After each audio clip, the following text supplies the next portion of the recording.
예, 존경하는 당원 동지 여러분, 그리고 노동당의 관심과 애정을 갖고 계신 시민 여러분 반갑습니다. 오늘 노동당 전략위원회 토론회, 노동당의 선택과 접근 기획 토론, 사회주의 노동화 2차 토론회를 시작하겠습니다. 코로나 2단계 격상에 따라서 많은 분들을 모시지 않고 미리 말씀하신 분들만 모셔서 초대해서 자리를 마련했고요. 또 코로나 방역 수칙을 철저히 지키면서 진행하도록 하겠습니다. 당원 동지 여러분, 시민 여러분, 이 방송을 통해서 노동당이 얼마나 고민하고 있는지 좀 잘 지켜봐 주십사 부탁을 드리고요. 또 특히나 요즘 코로나19 때문에 고통받는 분들이 참 많습니다. 어제 노동당에서 동서울 터미널 재건축 추진 중인 터미널 상인들을 뵙고 긴 말씀을 영상으로 담는 작업을 했는데요. 가뜩이나 어려운 재건축을 앞둔 상황에서 코로나19 때문에 정말 상인들 많이 힘들어하고 있습니다. 코로나19 때문에 비정규직 노동자들, 단기계약 노동자들, 그리고 영세 자영업자들이 가장 큰 타격을 받고 있습니다. 노동당이 이분들과 함께 뜻을 모아서 이 사회를 바꾸기 위해서 더 열심히 해나가는 모습, 오늘 이 자리에서도 느끼실 수 있을 것 같습니다. 오늘 발제를 맡으실 분이 세 분입니다. 우선 저는 일부 사회를 맡은 부대표 나동원이고요. 오늘 이 자리에는 노동당의 혈린 대표님, 그리고 노동당 정책의 의장이신 김석정 동지, 그리고 잠시 오실 노동사회과학연구소의 신재길 선생님 모시고 세 분의 말씀 먼저 듣도록 하겠습니다. 그리고 발제가 끝난 다음에 두 번째 시간으로 질의응답 그리고 토론을 듣도록 하겠고요. 그러니 방송을 보고 계신 분들께서 댓글로 진지한 질의 남겨주시면 2부에서 잘 사회자께서 진행해 주시도록 하겠습니다. 세 분의 발표는 10분에서 15분 사이로 길지 않게 할 거고요. 지금 발제문이 다른 분들도 궁금하신 분 보실 수 있도록 공개할 예정이니까 참고해 주시기 바랍니다. 먼저 노동당의 혈린 대표께서 체제 전환을 위한 노동당의 10대 정책 과제라는 주제로 발표를 해주시겠습니다.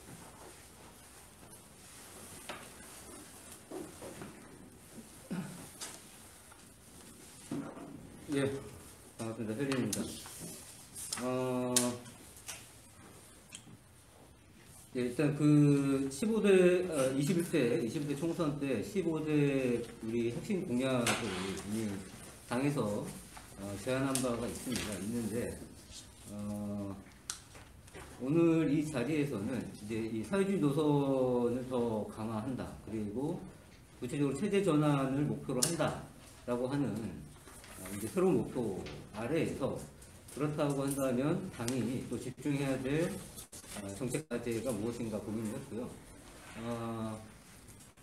말 그대로 이게 지금 우리가 이제 정책 과제입니다. 그러니까 정책 자체를 제안하기보다는 이런 과제, 이런 주제들로 우리가 정책들을 연구하고 생산해 가야 하지 않겠느냐라는 취지에서 간단한 제안문들을 준비를 했습니다. 발제 자료라기보다는 그 프레젠테이션 자료라고 볼 수 있을 텐데요. 일단, 첫 페이지에 보면 21대 총선 당시에 우리 당이 제안한 15대 핵심 공약을 좀 정리를 해봤습니다. 크게 이제 세 가지 범주였죠. 5대 공공무상 정책, 그리고 5대 불평등 세습 근절, 그리고 마지막에 이제 5대 사회 대전환이었습니다. 내용들은 아마 우리 당원들이라면 다들 한 번쯤은 보셨을 텐데요. 지금에 와서 이제 저 개인적인 입장입니다만 이 정책 이 핵심 공약 생산 과정이라든가 혹은 그 이후에 선거 결과를 미루어서 이제 판단을 해볼 때, 평가를 해볼 때 일단 두 가지는 저는 긍정적으로 생각을 합니다. 하나는 이 정책 자체를, 이 공약 자체를 정책위원회를 중심으로 해서 우리 당원들이 직접, 그야말로 평당원들이 직접 모여서 같이 연구를 하고 생산을 했다는 점, 당원이 주체가 돼서 이 정책들을 생산했다는 점에서 저는 긍정적으로 평가를 했고, 또 한 가지는 5대 공공무상 정책 그 공약 안에 자세히 보시면 이게 단순히 인민들을 어떤 그 국가의 복지 혜택을 받는 대상으로 취급하지 않고 실제 이 공공 사업들을 진행하는 과정에 있어서의 노동자들, 노동 조건까지도 우리가 고려해서 정책들을 생산해 냈다는 겁니다. 그래서 이 두 가지 측면에서 그러니까 일단 이 정책들을 당원들이 직접 참여해서 생산을 했다는 점, 그리고 또 한 가지는 공공부상 정책을 실행하는 과정에 있어서 그 현장의 노동자들의 노동권까지 고려를 했다는 점, 그런 면에서 저는 이제 긍정적으로 평가를 하는데요. 반면에 과연 이게 사회주의 계급정당의 정책으로서 공약으로서 과연 충분한가라고 묻는다면 그렇다고 대답은 할 수는 없습니다.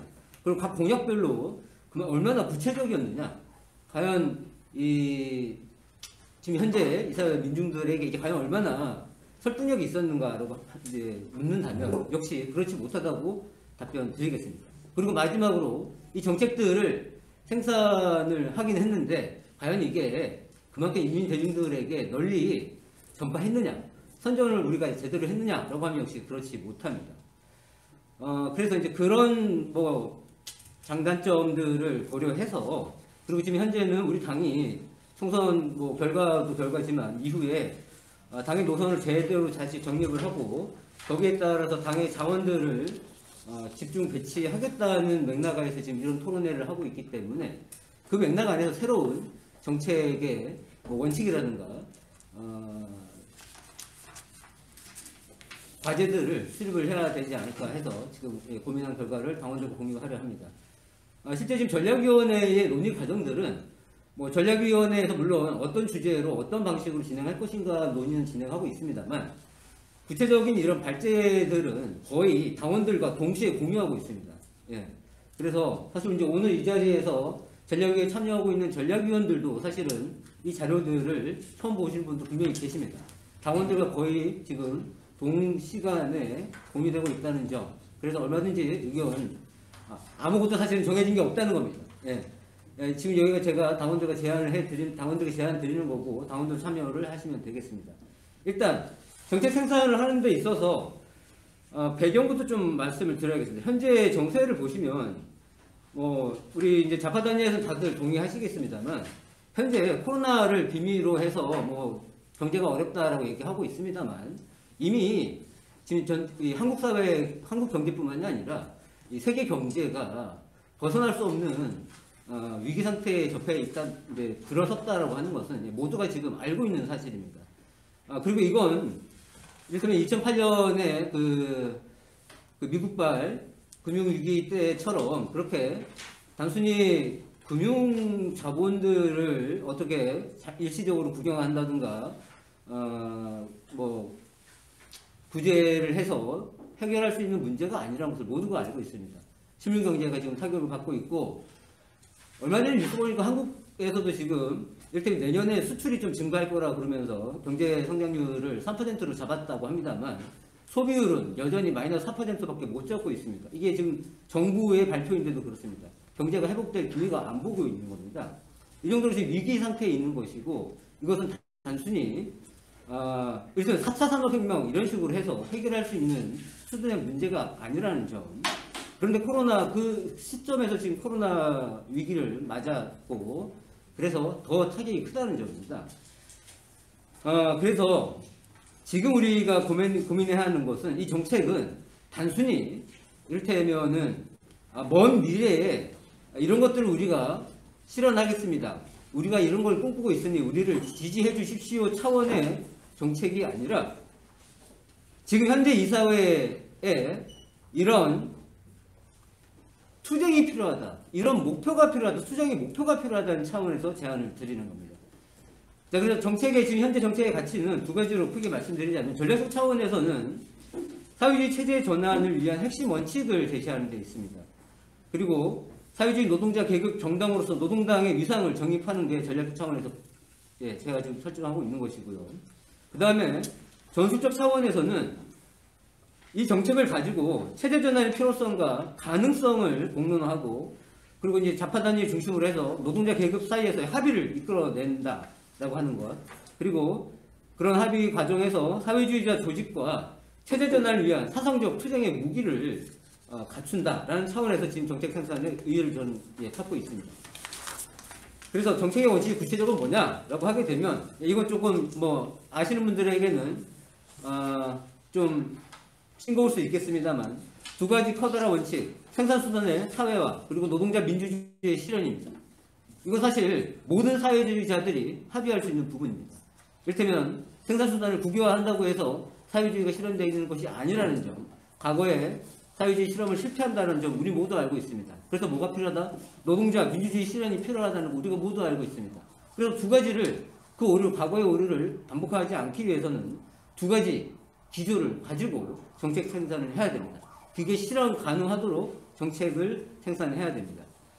자, 그래서 그 다음 페이지를 넘어가시면 그래서 노동당 10대 정책과제를 제가 이제 구상을 해본 것은 일단 노동과 생산, 사회, 정치 크게 네 가지 범주로 나눠봤습니다. 뭐 아시겠지만 이 자본주의 사회에서 가치는 결국 노동이 만들어냅니다. 그리고 노동이 우선 중심이 돼야 될 것이고요. 그렇다고 해서 개별적인 노동만으로 사회체제의 전환을 할 수는 없으니 물론 생산 수단이라든가 생산 관계 모두를 우리가 다시 재구성해야 될 겁니다. 그 외에도 노동과 생산 이런 경제적인 영역뿐만이 아니라 사회 정치 영역에서도 우리가 새로운 정책들이 필요하다고 해서 4개 범주로 일단 10개 과제만 정리를 해봤습니다. 4개 범주는 그렇습니다. 노동에서는 일단 노동의 확장, 그러니까 재배치가 필요하다. 그 다음 두 번째 생산에서는 생산수단 사회화. 세 번째는 이 사회 영역에서는 인간다운 삶을 위한 최소한의 조건을 만들어 가자는 것. 그리고 정치 영역에서는 민주주의의 계급적 강화와 확대로 정리를 해봤습니다. 물론 여기서 계급이라고 하는 건 노동력을 의미합니다. 자, 그래서 노동의 확장 및 재배치 영역으로 가보면 일단 세 가지 과제를 정리를 좀 해놨는데요.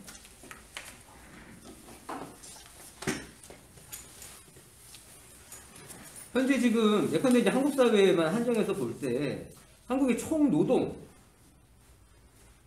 어떻게 지금 실태가 어떤지를 파악할 필요가 있습니다. 뭐 이를테면 요즘 뭐 새로운 형태의 노동들이 많이 지금 등장을 했습니다. 그런데 지금 현재 정부는 물론이고 현장에서도 여기에 대한 제대로 된 실태를 정보를 갖고 있지 못합니다. 그러니까 거기에 대한 대응도 마련하지 못하고 있는 건데요. 정부는 그렇다고 치고 이 자본은 그렇다고 치고 우리는 제대로 된 정보를 가지고 있어야 대응을 할 수 있을 겁니다. 걸리지 않아도 혹은 사고가 나서 사망하지 않더라도 이미 많은 노동자들이 일상적으로 지금 너무나 과한 노동 강도에 시달리고 있습니다. 그게 어느 정도인지를 우리가 파악할 필요가 있습니다. 굳이 총노동과 노동 강도를 강조하는 것은 그렇게 해서 이걸 기반으로 해서야 우리가 노동시간 단축의 구체적인 근거를 마련할 수 있기 때문입니다. 우리 당은 지난 21대 총선에서는 주 30시간 노동시간 단축을 공약으로 제시를 했습니다. 근데 뭐 우리 당만이 아니라 이건 지금 현재 좌파단위들 뭐 이를테면 변혁당이라든가 혹은 사회주의자 월간 사회주의자에서도 역시 주 30시간을 같이 이야기하고 있습니다만 과연 주 30시간이 왜 일주에 주 30시간이 노동이 지금 필요하느냐 혹은 적절하냐에 대한 근거가 확실하지는 않은 것 같습니다. 그래서 거기에 대한 근거를 산출하기 위해서 총노동과 노동강도에 대한 분석과 자료 수집이 필요하다는 겁니다. 자, 두 번째는 필수 노동이 어떤 것이었고 실제로 어떤 노동들이 진행돼 왔고 그런데 노동으로 인정받지 못하고 있었고 그런 문제들을 이번 기회에 확실하게 정리를 해서 필수 노동을 계산을 하고 그리고 또 그걸 더 확장을 시켜야 되고 그런 가운데에서 아까 앞서 얘기한 적절한 노동시간 단축과 함께 이 필수 노동 확대 그렇게 해서 일자리를 나눌 수 있는 계산들을 해나가고 그런 차원에서 총고용을 보장할 수 있는 정책들을 생산해야 된다고 생각을 합니다. 자, 그리고 이건 조금 우리가 좀 더 훗날을 대비한 정책 과제라고 할 수 있습니다만 제가 이제 좀 낯선 표현일 수 있겠습니다. 필수수당이라고 표현을 좀 해봤습니다. 이 필수수당이라고 하는 것은 지금 현재 이를테면 이제 경제 위기 국면이라든가 지금 코로나 위기 국면 지나면서 이러면서 정부에서 고용 유지 지원금을 우리가 지급을 하고 있습니다. 그러니까 정부가 일반 사기업에서 지불하지 못하는 임금을 정부가 대신 지급을 하고 있습니다. 그런데 얼마만큼의 임금을 정부가 지급해야 되는가 라고 했을 때 역시 그 기준 또한 분명하지 않습니다. 그래서 그게 정말 충분한지 얘기되지 않고 있습니다. 예산만 지금 얘기되는 거죠. 정말 그 지원금이 노동자가 생존을 하는데 충분한지 아닌지 보다는 정부의 예산이 있냐 없냐 라고 하는 것이 지금 첫째 기준이 되고 있다는 거죠. 이건 굉장히 불합리한 상황이죠. 또 하나는 지금 현재 두 가지 사회적으로 일단 전국민 고용보험제를 얘기하고 있습니다. 고용보험제를 전 국민에게 확대하자는 이야기가 지금 사회적으로 공론화되고 있는데 저는 그런 생각이 들어요. 고용보험제라고 하는 것이 결국 가장 중요한 목표는 실직했을 때 실직 기간 동안에 실업급여를 지급하는 것이고 재교육을 지원하겠다라고 하는 것인데 왜 실직 자체가 없는 사회를 우리가 상상하지 못하냐는 것이죠.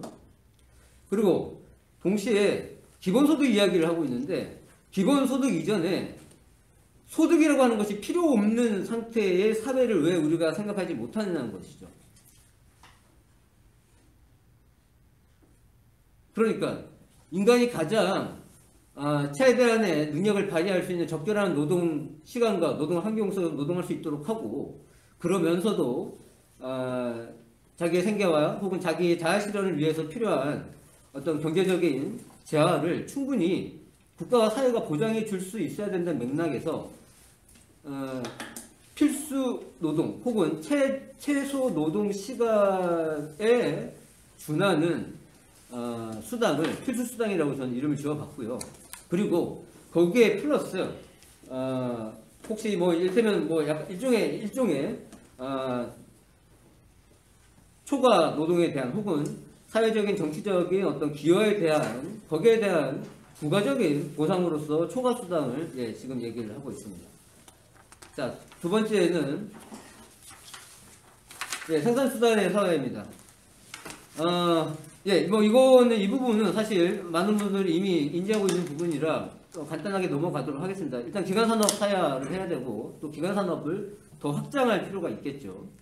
그리고 이건 지금 항공산업 국유화 논쟁이 지금 일어나고 있는 상태에서 굉장히 중요한 문제이고 지금 바로 시점에서 우리가 적극적으로 공론화를 하고 투쟁을 해 나가야 할 목표가라고 생각을 합니다.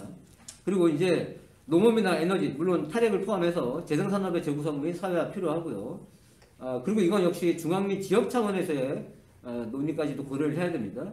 그 다음에 뭐 요즘 새로운 산업들이 많아졌죠. 새로운 전 착취구조로 생각하는데 이른바 제4차 산업혁명에 여러 가지 디지털 데이터 기반한 산업이라든가 플랫폼, 혹은 뭐 공유산업이라고 하는 것들 포함해서 제반 산업들의 산업자본과 유통자본, 금융자본 사회화까지도 우리는 준비를 해 나가야 되고 역시 이건 조금 장기적인 차원에서 정책 과제가 될 수 있다고 생각합니다. 자, 그 다음에는 앞에서 노동과 생산에 관련된 얘기를 했다면 이제 세 번째 범주에서 사회적인 조건에서는 인간다운 삶을 위한 최소한의 조건이라고 하는 이름 하에 앞에 이제 우리 21대 총선에서 우리가 내세웠던 5대 공공무상 정책의 실현을 이 부분에 포함시켰고요. 다만 우리가 좀 더 정밀해질 필요가 있는 것은 교육이 얼마만큼의 교육이 어떤 정도로 필요하냐, 어떤 교통이 어느 정도 필요하냐, 의료, 주택, 통신 다 마찬가지입니다. 여기에 따른 최소 기준이라고 하는 것을 사회적 합의를 우리가 만들어 가야 한다고 생각합니다. 그리고 그거 충분히 우리가 근거를 만들어내야 합니다. 다만 1가구 1주택이 아니라 다만 1000만 호가 아니라 어떤 1000만 호이고 어떤 1주택인지에 대한 논의가 필요하다는 것이죠. 예컨대 반지하 방을 1000만 호로 공급한다고 해서 이 최소 기준을 만족할 수는 없을 테니까요. 그 다음에는 휴식 및 여가 시간을 우리가 확장을 해야 되고 이 여가 시간에 대한 사회적 설계도 필요하다고 생각합니다. 그리고 관련 산업에 대한 뭐 정책적인 안배라든가 그리고 그 안에서의 고용 확대에도 역시 우리가 고려를 해야 된다고 생각합니다. 예. 그다음 이제 마지막으로 정치적 영역인데요. 예, 민주주의의 계급적 강화와 확대입니다. 우리 뭐 많이들 얘기하고 있습니다. 현장에서 다시 얘기하고 있는 대로 사업장에서의 민주주의, 이를테면 노조를 중심으로 한 노동자 정치 세력화 필요하죠. 각 부문별, 직능별 민주주의 필요합니다. 그리고 또한 지역에서의 노동자 정치의 역할도 우리 고려를 해야 됩니다. 그런데 이 부분에 있어서 우리 당은 물론이고 진보 정당에서도 아직도 충분히 연구 성과들이 쌓여 있지 못한 것 같고, 이번 기회에 지금 현재까지의 연구 성과들, 정책들 수렴을 해서 한번 종합을 하고 거기에 적극적으로 이 사회주의 관점에서의 노동자 민주주의 모델이라고 하는 것이 어떤 것인가를 이제 생산해 나가야 되는 시점이 아닌가 생각을 합니다. 마지막으로는 우리가 이제 지금 생각하는 게 과거에 일단 독재 체제에서의 사회주의의 어떤 오류를 우리가 알고 있습니다. 그렇다고 한다면 다당제 정당 구조에서의 사회주의 정치가 어떻게 가능한지, 그리고 국제적인 연대는 어떻게 가능한지, 이 모델들도 우리가 이제는 생산을 해 나가야 하지 않을까 싶습니다. 지금 뭐 일단은 선거제 개혁이라든가 혹은 정당법 개정이라든가 이런 논의도 분명히 하게 되겠지만은 우리 당 차원에서는 이런 사회주의 정당 모델을 우리가 생산한 다음에 그 관점에서 현실 정치의 현실 선거제도에 어떻게 개입할 것인가도 구체적으로 만들어 내는 것이 순서가 맞다는 생각입니다. 그렇게 해서 지금 10가지 과제를 정리했고요. 실제로 이 10가지 과제를 이렇게 세부적으로 보면 뭐 하나의 과제당 또 뭐 수십 개의 세부 과제들이 추가가 될 것입니다. 될 것인데 일단은 크게 이렇게 문제를 제가 공유를 하고요. 당원들께서 좀 더 활발한 뭐 의견들을 주시면 더 같이 다듬어 나가도록 하겠습니다. 이상입니다. 혈린 노동당 대표 생산을 위한 노동당 10대 정책과제라는 주제로 발표를 해주셨습니다. 상당히 많은 내용을 담고 있어서 아마 내용이 정리되면 책 한 권으로 부족한 정도 내용인 것 같아요. 추가적인 설명이 필요한 부분은 2부에서 아마 시간이 좀 주어질 것 같습니다. 두 번째 발표까지 제가 소개를 드리고 자리를 떠나도록 하겠습니다. 왜냐하면 오늘 예정된 선발 투수가 계십니다. 우리 전략위원회 위원장을 맡고 계신 김강호 동지께서 멀리 강릉에서 오셨습니다. 그분의 사회로 계속 이어가도록 하고요. 그 전에 노동당 정책의 의장 김석정 동지께서 강령 정책과 정책의 산출 발표를 부탁드리면서 물러가도록 하겠습니다. 부탁드립니다. 15분 정도로 해주시면 좋을 것 같습니다. 안녕하세요. 소개받은 정책의 의장 김석정입니다. 저는 오늘 전략위원회 토론회에서 새로 임기를 맞은 정책위원회가 새로 이번 집행부에서 제기한 사회주의 노선 강화라는 전략에 대해서 정책위원회가 어떤 입장을 가지고 있고 또 그에 따라 향후 어떻게 정책 개발을 이루어 나갈 것인지 거기에 대해서 먼저 발표를 드리고요. 그 이후에 당원 여러분들과 발제자 여러분들과 토론을 하도록 하겠습니다. 먼저 사회주의 노선 강화라는 전략이 어떤 위치에 놓여 있는지 한번 보도록 하겠습니다. 여러분들이 다 아시다시피 우리 당은 창당 이래 여러 가지 이제 정치적 그리고 경제적 사회적 국면을 지나면서 그 국면마다 있던 정세에 대응해 왔습니다. 그 과정에서 다양한 여러 가지 전술들을 전개했고 또 여러 정책들을 내놓기도 하였습니다. 그러한 활동들과 정책들은 결국 일관된 우리 당의 목표와 지향 아래서 나온 것인데 그 목표 달성에 도움이 될 거라는 판단에서 선택을 한 것입니다. 결국 이러한 목표와 지향으로 우리의 활동과 선택, 전술들을 묶어주는 것이 당의 강령일 것입니다. 여러분들이 잘 알고 계시겠지만 강령의 내용과 구조를 간단히 한번 살펴보고 과연 어떻게 그 강령에 기초해서 저희 정책위원회가 새로운 이제 정책들을 만들어 나갈 것인지 설명을 좀 드리도록 하겠습니다. 2017년 8월 27일 정기 당대회에서 개정된 현재 당 강령에 보면은 가장 먼저 제시하고 있는 것이 지금의 시기가 위기의 시대라는 것입니다.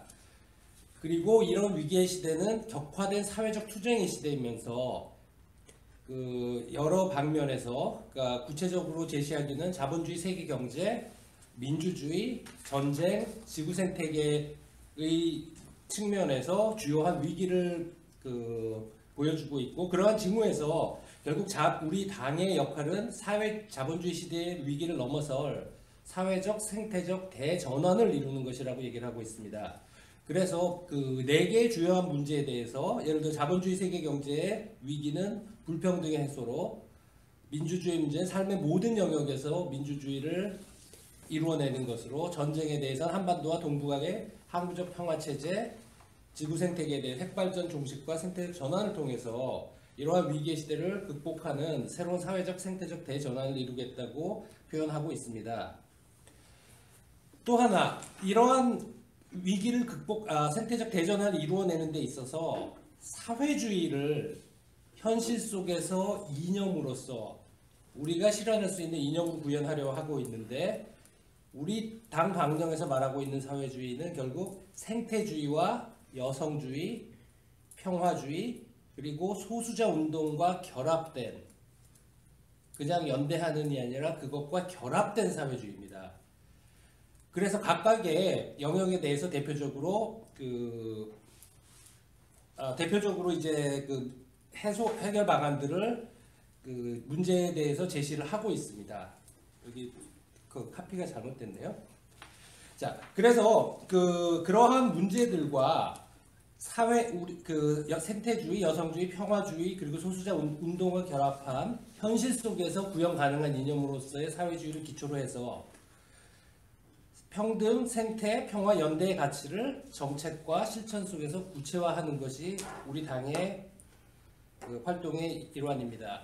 우리 당이 가진 성격에서는 노동자 정당으로서 불안정, 저임금, 장시간 노동 체제를 없애고 모두의 좋은 삶이 보장되는 사회를 만들며, 생태주의 정당으로서 성장 강박을 벗어난 경제를 이룩하고, 여성주의 정당으로서 성별 불평등의 완전한 해소를 이루고, 평화주의 정당으로 전쟁 위기가 완전히 사라지고 군사주의가 종식된 사회를 건설한다는 것을 내걸고 있습니다.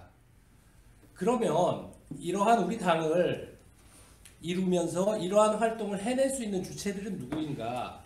강령에서는 자본주의 체제로부터 고통받으며 이를 극복하고자 투쟁하는 모든 이들을 이 주체로 호명하면서, 구체적으로 적시하기로는 노동자, 농민, 빈민을 열거하고 있고, 또한 불안정 노동자, 실업자, 영세상공인들, 피역, 억압 대중들을 부르고 있습니다. 우리 당은 이러한 주체들이 여성, 청소년, 장애인, 이주노동자, 성소수자 등 사회적 소수자의 권리를 옹호하고 실현하는 것을 목적으로 하고 있습니다.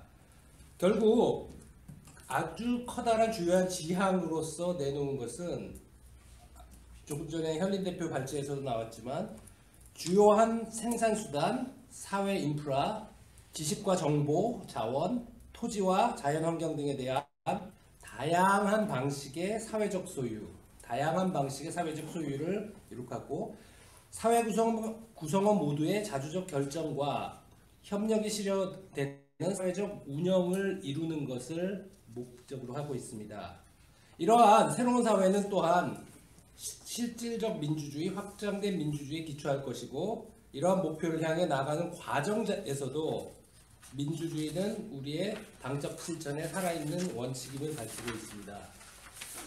결국 우리의 강령이 말하고 있는 것은, 우리의 강령에 비추어 볼 때 사회주의 노선 강화라는 새로운 전략은 신자유주의를 극복하고 다양한 방식의 사회적 소유와 사회 구성원 모두의 자주적 결정과 협력이 실현되는 생태주의, 여성주의, 평화주의, 소수자 운동과 결합된 사회주의가 구체화된 사회를 이룩하려는 강령에 부합한다고 볼 수 있습니다.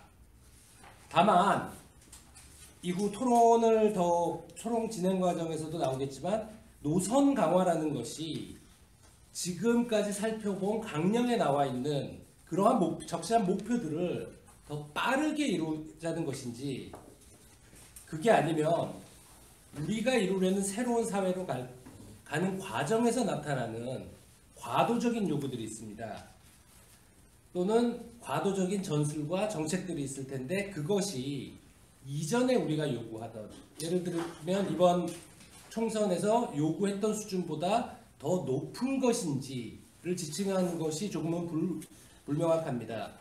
그래서 이러한 그 전략, 그 노선의 강화에 대한 조금 명확한 정의를 내리고, 그러한 전략이 과연 우리 그 당에서 강령에 나타나 있는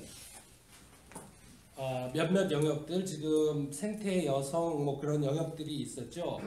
그런 것과 어떻게 맞아 들어가고 이후에 그런 것을 정책으로 만들 때 무엇을 고려해야 되는지 간단히 말씀을 드리겠습니다. 이게 원래 제가 7색깔로 만들어서 이렇게 무지개처럼 컬러풀하게 되어 있는데요. 아마 흑백으로 뽑으신 분들은 그렇게 안 보일 것 같아서 조금 아쉽네요.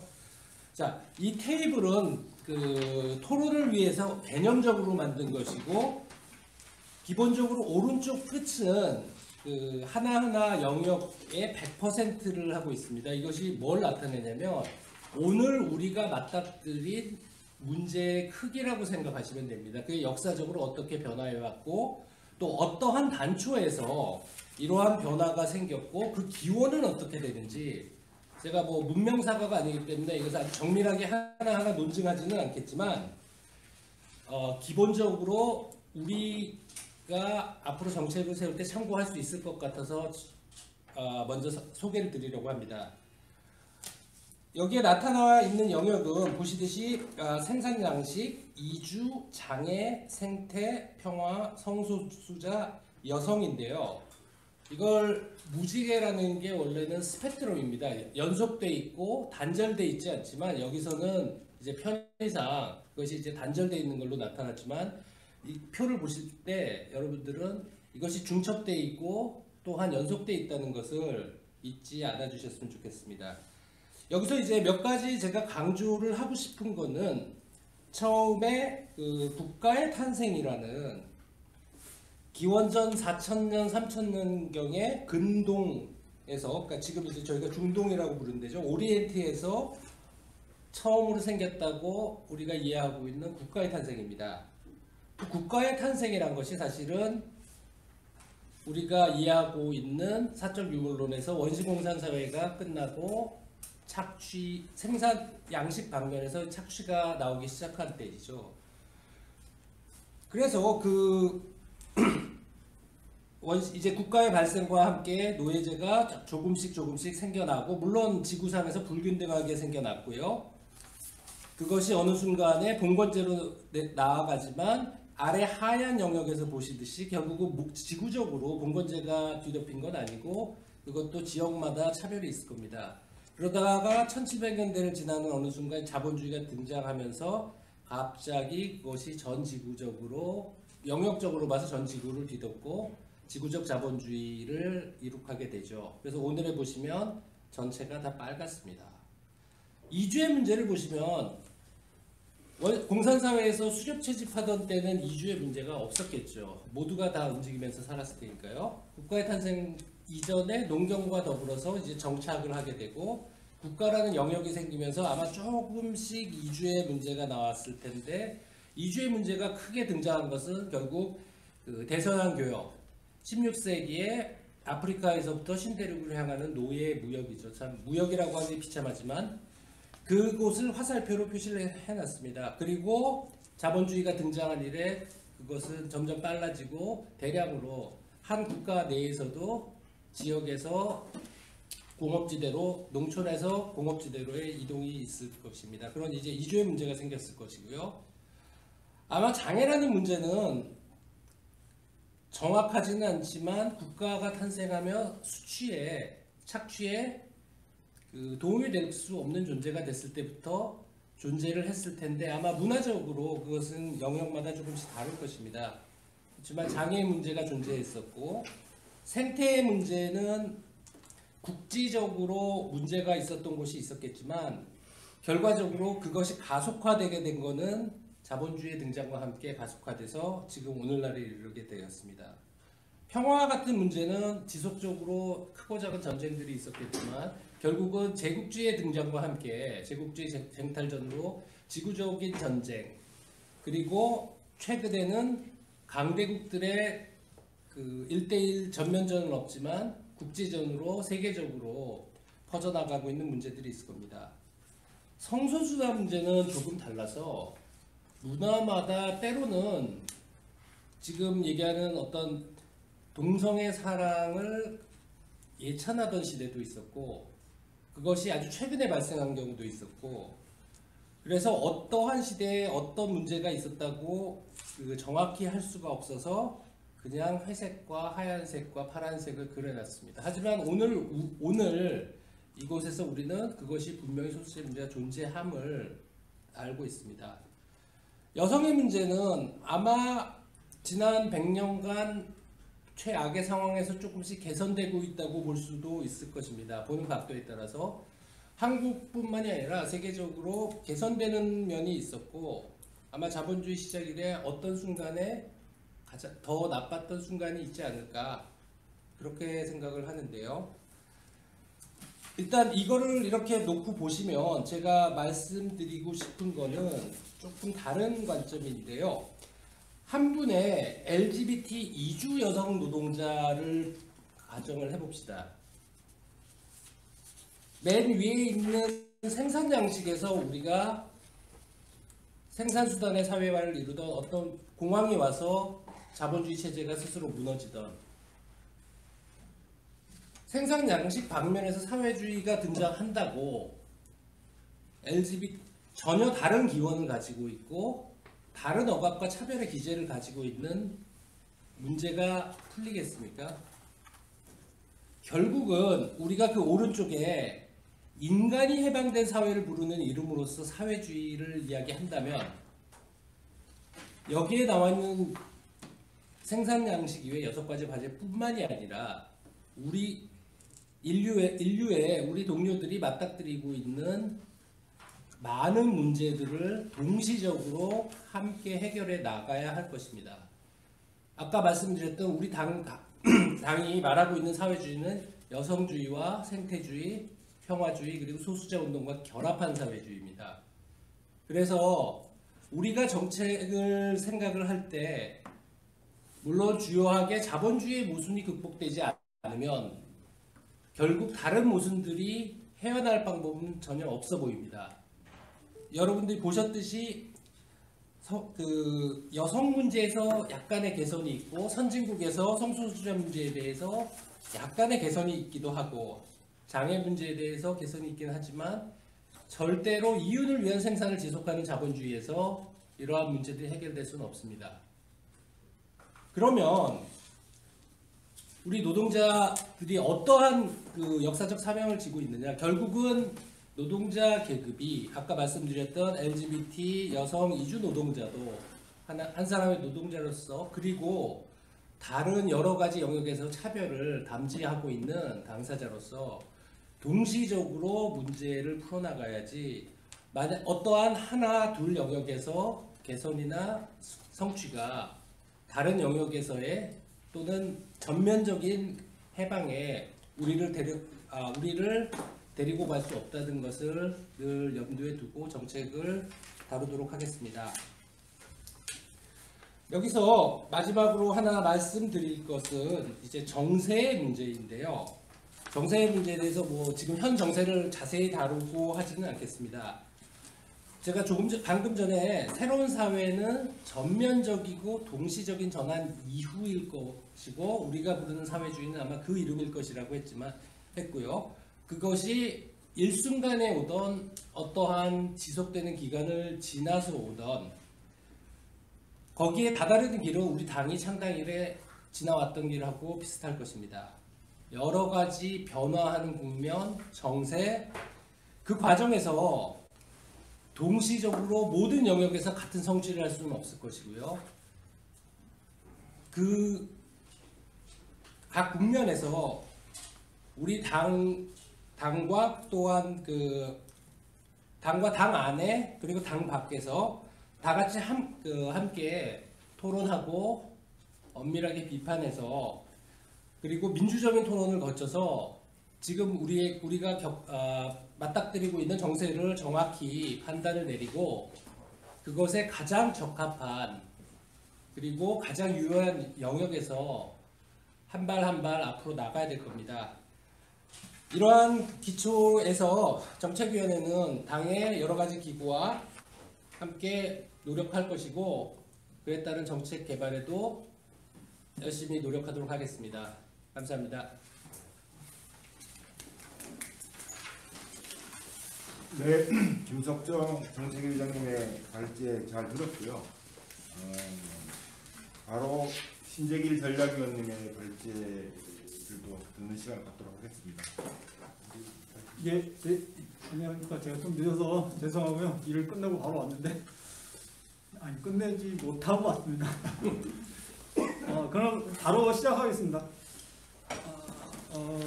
일단 제목은 사회주의는 진정한 민주주의다 이렇게 했고요. 이 제목에서 제가 말하고자 하는 모든 내용은 다 들어가 있다고 보고요. 여기서 보통 우리가 볼 때 사회주의를 크게 넓은 의미의 사회주의와 좁은 의미의 사회주의로 구분해서 일반적으로 안 쓰는데 저는 그렇게 구분하거든요. 그래서 넓은 의미의 사회주의는 정치, 경제, 문화적인 모든 사회 그 사회 구성체, 사회 전반에 대한 성격을 규정할 때 넓은 의미의 사회주의라고 하고 좁은 의미의 사회주의는 자본주의와 대립되는 생산 양식으로서의 그 공유 내지는 생산수단의 사적 소유가 퇴비된 그런 생산 양식의 의미, 경제적 의미가 강하죠. 이렇게 이제 사용을 하고 있습니다. 저는 여기에서 이 제목은 넓은 의미의 사회주의를 하고 있고요. 그래서 본문에서는 대체로 좁은 의미의 사회주의로 쓰고 있지만 간혹 이제 넓은 의미의 사회주의로 의미로 쓸 때도 있다는 걸 양해해 주시고 텍스트를 보든지 말씀을 들으면 되겠습니다. 그래서 일단 제가 이 노동당에서 사회주의 강화 노선이라는 그 주제를 받았을 때 가장 먼저 드는 거는 과연 노동당 내에 사회주의 함의가 어떻게 돼 있느냐 이게 가장 이제 커다랗게 이제 의문시 됐고요. 예를 들면 사회주의만큼 다양한 의미로 쓰이는 용어도 사실상 드물다고 생각을 하거든요. 그래서 먼저 보면 다양한 사회주의와 문제의식인데 사회주의라는 용어 자체도 사회주의, 사회민주주의, 뭐 소비에트 사회주의, 민주사회주의, 뭐 기독교 사회주의, 국가사회주의, 무정부적, 뭐 공상적, 그다음 생태사회주의 등등 무수히 많은 사회주의 용어가 있고 그리고 각각의 사회주의를 쓰는 그 내용도 다 다르게 쓰고 있는 거죠. 그래서 그러한 거에 대한 내용을 쭉 설명할 필요는 없을 것 같고요. 여기서 그러면은 이제 그 몇 가지 이런 사회주의를 주장하는 사람들에서 몇 가지 대립되는 그러니까 차이점만 보면은 먼저 공통적인 걸 보면 일단은 어떤 사회주의를 주장하든 자본주의에 반대하고 자본주의 문제점을 인식하고 이거를 극복하는 새로운 제안의 사회로서 사회주의를 제시한다는 거죠. 그게 이제 지금 말했던 이런 여러 가지로 나타나는 거고요. 그렇다면 그거는 생산수단에 대한 사적 소유라는 측면에 있어서는 그 문제의 뿌리가 있다. 이런 점에 대해서는 다 공유하는 것 같아요. 이 모든 이제 그 사회주의를 주장하는 사람들에서. 그런데 그 사적 소유 그 다음에 보면은 그게 이제 가장 공통적인 건데 그럼에도 불구하고 이 사적 소유를 완전히 철폐하자는 입장이 있고 사적 소유를 철폐하고 공유제로 가자는 것뿐만 아니라 사적 소유라는 것 자체의 핵심 내용은 이 사적 소유로부터 나타나는 그 사회적 재자원의 통제의 문제가 중심이다. 이렇게 보는 입장도 있어요. 그러니까 사적 소유 자체를 형식적으로 폐지할 게 아니라 그 사적 소유물 자체, 생산수단이죠. 이거를 어떻게 누구한테 쓸 거냐. 이런 거를 분배를 하고 뭐 그 용도를 어디에다 쓸 거냐를 통제하는 게 중요하다. 그 소유권 자체가 어디 있든 간에. 이렇게 보는 사람도 있다는 거예요. 요 대립점이 있고요. 그 다음에 이제 그 방식에 있어서도 달라요. 방식에 있어서도 이런 자본주의 체제를 그러니까 혁명이나 이런 걸 통해서 일부에 분쇄하지 않고는 새로운 사회가 갈 수 없다라는 입장과 현재 체제를 인정하고 그 속에서 서서히 개량과 개혁을 통해서 이루어질 수 있다. 이런 방법론적 차이가 있고요. 그 다음에 미래의 사회주의에 대한 상도 완전히 그러니까 사회주의를 건설하는 국가기구에 대해서도 다르죠. 국가기구라는 건 아예 필요가 없다. 자본주의의 계급기구의 도구이기 때문에. 그래서 우리가 말하는 사회주의는 그런 기구가 필요 없다는 무정부주의도 있지만 노동자 정부를 구성해서 강력한 독재를 통해서 사회주의를 건설할 수밖에 없다. 이런 입장도 있고요. 그 다음에는 사회주의 상도 달라요. 완전히. 그러니까 예를 들면 고도한 생산력의 발달을 해서 고도한 산업사회를 사회주의로 그리는 사람도 있고 그렇지 않고 소집단의 생산자들의 연합으로 보는 사람들도 있단 말이죠. 이렇게 사회주의 자체는 그러니까 여러 가지 구체적인 문제를 떠나서도 기본적인 사유 방식이 사회주의 자체가 사회주의라는 말 안에 엄청난 다른 프레임들이 내포되어 있다는 거예요. 여기에는 여성의 생태인 이런 거를 제외하고도 그렇다는 거예요. 그렇다는 거거든요. 거기다가 여성의 생태인이 평안이 다른 문제까지 결합돼서 하게 되면 사회주의라는 이 개념 자체는 너무나 다기한 셀 수 없을 만한 그 파생적 사유 방식이 나타나게 되는 거예요. 따라서 사회주의 강화라고 했을 때 이런 다양한 사회주의에서 뭐를 강화해야 되느냐 이런 문제가 돼요. 그리고 어떤 방식으로 이 사회주의를 얘기할 거냐고 했을 때 각자 다 다른 방식의 열이면 열, 백이면 백 다른 사회주의를 제시할 수밖에 없다. 이렇게 이제 생각이 들고요. 그렇다면은 그 내용, 구체적인 내용을 가지고 이 사회주의 강화 노선을 결합하기는 힘들다는 거예요. 그렇게 돼서 지금까지 좌파가 분열의 씨앗이 된 건 바로 그것 때문에 아닌가 싶거든요. 구체적인 강령, 구체적인 내용. 나는 뭐 혁명을 해야 돼. 나는 개량으로 해야 돼. 아니면 국가분열을 파쇄하고 갈 수 없어. 아니야, 프롤레타리아 독재를 해야 돼. 뭐 등등등. 이거는 타협할 수 없는 부분이죠. 사회주의를 다 주장하더라도 이런 각각의 내용들은 타협할 수 없어요. 고도의 생산력을 하나 고도의 산업국가와 아니면 소생산자의 연합으로서의 사회주의 이거는 타협할 수 없는 거거든요.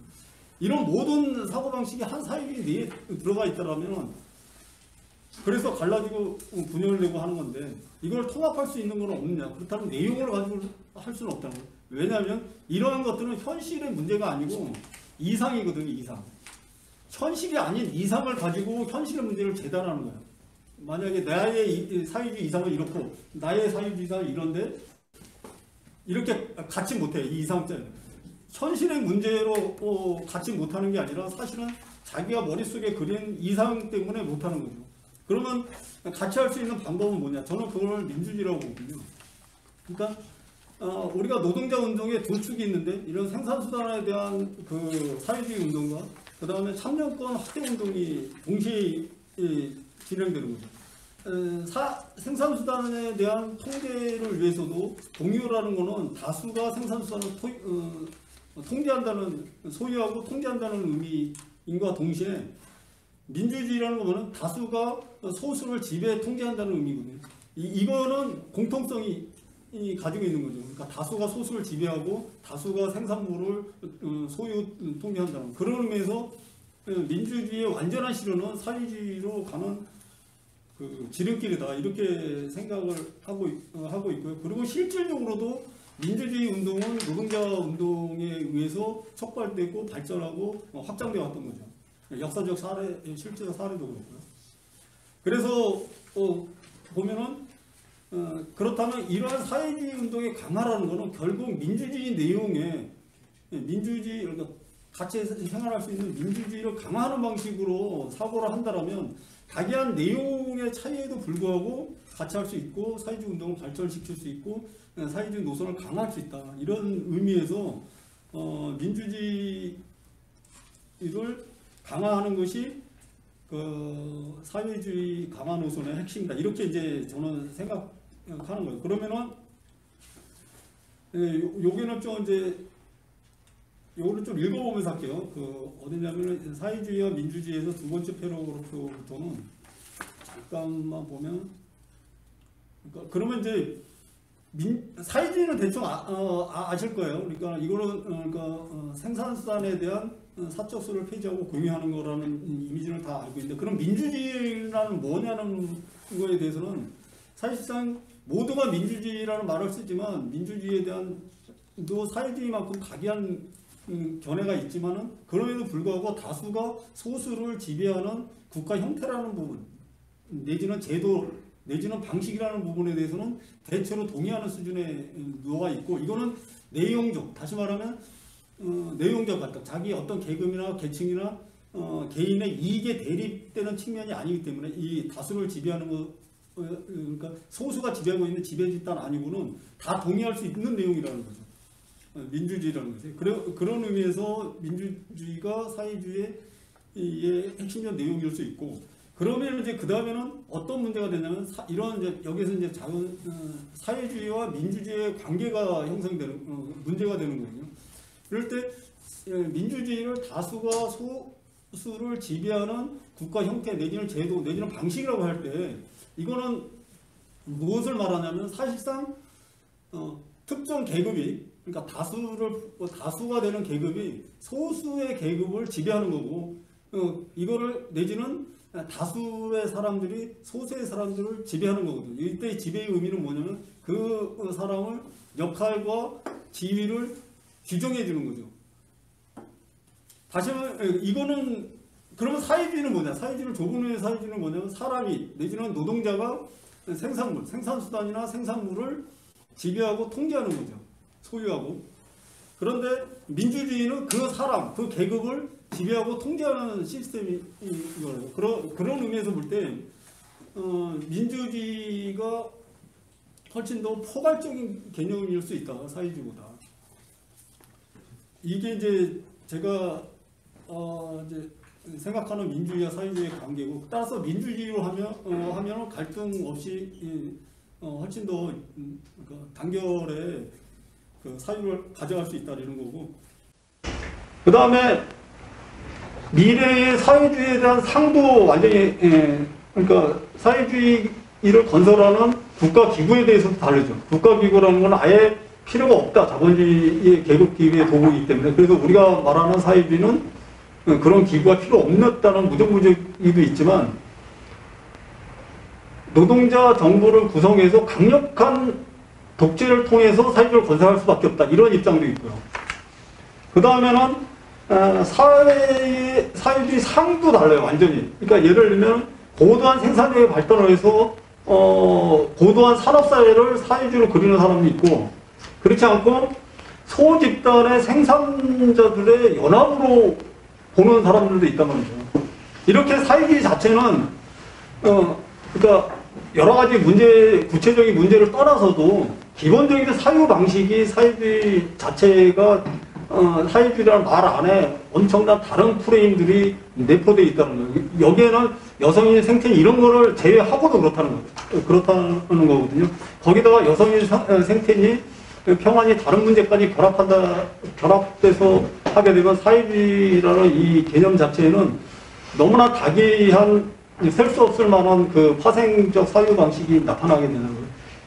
따라서 사회주의 강화라고 했을 때 이러한 다양한 사회주의에서 뭐를 강화해야 되느냐 이런 문제가 돼요. 그리고 어떤 방식으로 이 사회주의를 얘기할 거냐고 했을 때 각자 다 다른 방식의 열이면 열, 백이면 백 다른 사회주의를 제시할 수밖에 없다. 이렇게 이제 생각이 들고요. 그렇다면은 그 내용, 구체적인 내용을 가지고 이 사회주의 강화 노선을 결합하기는 힘들다는 거예요. 그렇게 돼서 지금까지 좌파가 분열의 씨앗이 된 건 바로 그것 때문에 아닌가 싶거든요. 구체적인 강령, 구체적인 내용. 나는 뭐 혁명을 해야 돼. 나는 개량으로 해야 돼. 아니면 국가를 파쇄하고 갈 수 없어. 아니야, 폴라이트 독재를 해야 돼. 뭐 등등등. 이거는 타협할 수 없는 부분이죠. 사회주의를 다 주장하더라도 이런 각각의 내용들은 타협할 수 없어요. 고도의 생산력을 하나 고도의 산업국가와 아니면 소생산자의 연합으로서의 사회주의 이거는 타협할 수 없는 거거든요. 이런 모든 사고방식이 한 사회주의 내에 들어가 있다라면 그래서 갈라지고 분열되고 하는 건데 이걸 통합할 수 있는 건 없느냐. 그렇다면 내용을 가지고 할 수는 없다는 거예요. 왜냐하면 이러한 것들은 현실의 문제가 아니고 이상이거든요. 이상. 현실이 아닌 이상을 가지고 현실의 문제를 재단하는 거예요. 만약에 나의 사회주의 이상은 이렇고 나의 사회주의 이상은 이런데 이렇게 갖지 못해. 이 이상점. 현실의 문제로 갖지 못하는 게 아니라 사실은 자기가 머릿속에 그린 이상 때문에 못하는 거죠. 그러면 같이 할 수 있는 방법은 뭐냐? 저는 그걸 민주주의라고 보거든요. 그러니까 우리가 노동자 운동의 두 축이 있는데 이런 생산수단에 대한 그 사회주의 운동과 그 다음에 참여권 확대 운동이 동시에 진행되는 거죠. 생산수단에 대한 통제를 위해서도 공유라는 거는 다수가 생산수단을 통제한다는, 소유하고 통제한다는 의미인과 동시에 민주주의라는 거는 다수가 소수를 지배 통제한다는 의미거든요. 이거는 공통성이 가지고 있는 거죠. 그러니까 다수가 소수를 지배하고 다수가 생산물을 소유 통제한다는 그런 의미에서 민주주의의 완전한 실현은 사회주의로 가는 그 지름길이다 이렇게 생각을 하고 있고요. 그리고 실질적으로도 민주주의 운동은 노동자 운동에 의해서 촉발되고 발전하고 확장되어 왔던 거죠. 역사적 사례, 실제 사례도 그렇고요. 그래서 보면은 그렇다면 이러한 사회주의 운동의 강화라는 것은 결국 민주주의 내용에 민주주의 그러니까 같이 생활할 수 있는 민주주의를 강화하는 방식으로 사고를 한다라면 다기한 내용의 차이에도 불구하고 같이 할 수 있고 사회주의 운동을 발전시킬 수 있고 사회주의 노선을 강화할 수 있다. 이런 의미에서 민주주의를 강화하는 것이 그 사회주의 강화 노선의 핵심이다. 이렇게 이제 저는 생각하는 거예요. 그러면은 여기는 좀 이제 요거를 좀 읽어보면서 할게요. 어디냐면 사회주의와 민주주의에서 두 번째 패러그래프부터는 잠깐만 보면 그러면 이제 사회주의는 대충 아실 거예요. 그러니까 이거는 생산수단에 대한 사적수를 폐지하고 공유하는 거라는 이미지를 다 알고 있는데 그럼 민주주의라는 뭐냐는 거에 대해서는 사실상 모두가 민주주의라는 말을 쓰지만 민주주의에 대한 또 사회주의만큼 각이한 견해가 있지만은 그럼에도 불구하고 다수가 소수를 지배하는 국가 형태라는 부분 내지는 제도 내지는 방식이라는 부분에 대해서는 대체로 동의하는 수준의 묘가 있고 이거는 내용적 다시 말하면 내용적 같다. 자기 어떤 계급이나 계층이나 개인의 이익에 대립되는 측면이 아니기 때문에 이 다수를 지배하는 것 그러니까 소수가 지배하고 있는 지배 집단 아니고는 다 동의할 수 있는 내용이라는 거죠. 민주주의라는 거죠. 그런 의미에서 민주주의가 사회주의의 핵심적 내용일 수 있고, 그러면 이제 그 다음에는 어떤 문제가 되냐면 이런 이제 여기서 이제 사회주의와 민주주의의 관계가 형성되는 문제가 되는 거거든요. 그럴 때 민주주의를 다수가 소수를 지배하는 국가 형태 내지는 제도 내지는 방식이라고 할 때 이거는 무엇을 말하냐면 사실상 특정 계급이 그러니까 다수가 되는 계급이 소수의 계급을 지배하는 거고 이거를 내지는 다수의 사람들이 소수의 사람들을 지배하는 거거든요. 이때 지배의 의미는 뭐냐면 그 사람을 역할과 지위를 규정해 주는 거죠. 다시 말하면 이거는 그러면 사회주의는 뭐냐? 사회주의는 좁은 의미의 사회주의는 뭐냐면 사람이 내지는 노동자가 생산수단이나 생산물을 지배하고 통제하는 거죠. 소유하고. 그런데 민주주의는 그 사람, 그 계급을 지배하고 통제하는 시스템이 이거고. 그런 의미에서 볼 때 민주주의가 훨씬 더 포괄적인 개념일 수 있다. 사회주의보다. 이게 이제 제가 이제 생각하는 민주주의와 사회주의의 관계고, 따라서 민주주의로 하면은 갈등 없이 훨씬 더 그러니까 단결의 그 사유를 가져갈 수 있다 이런 거고.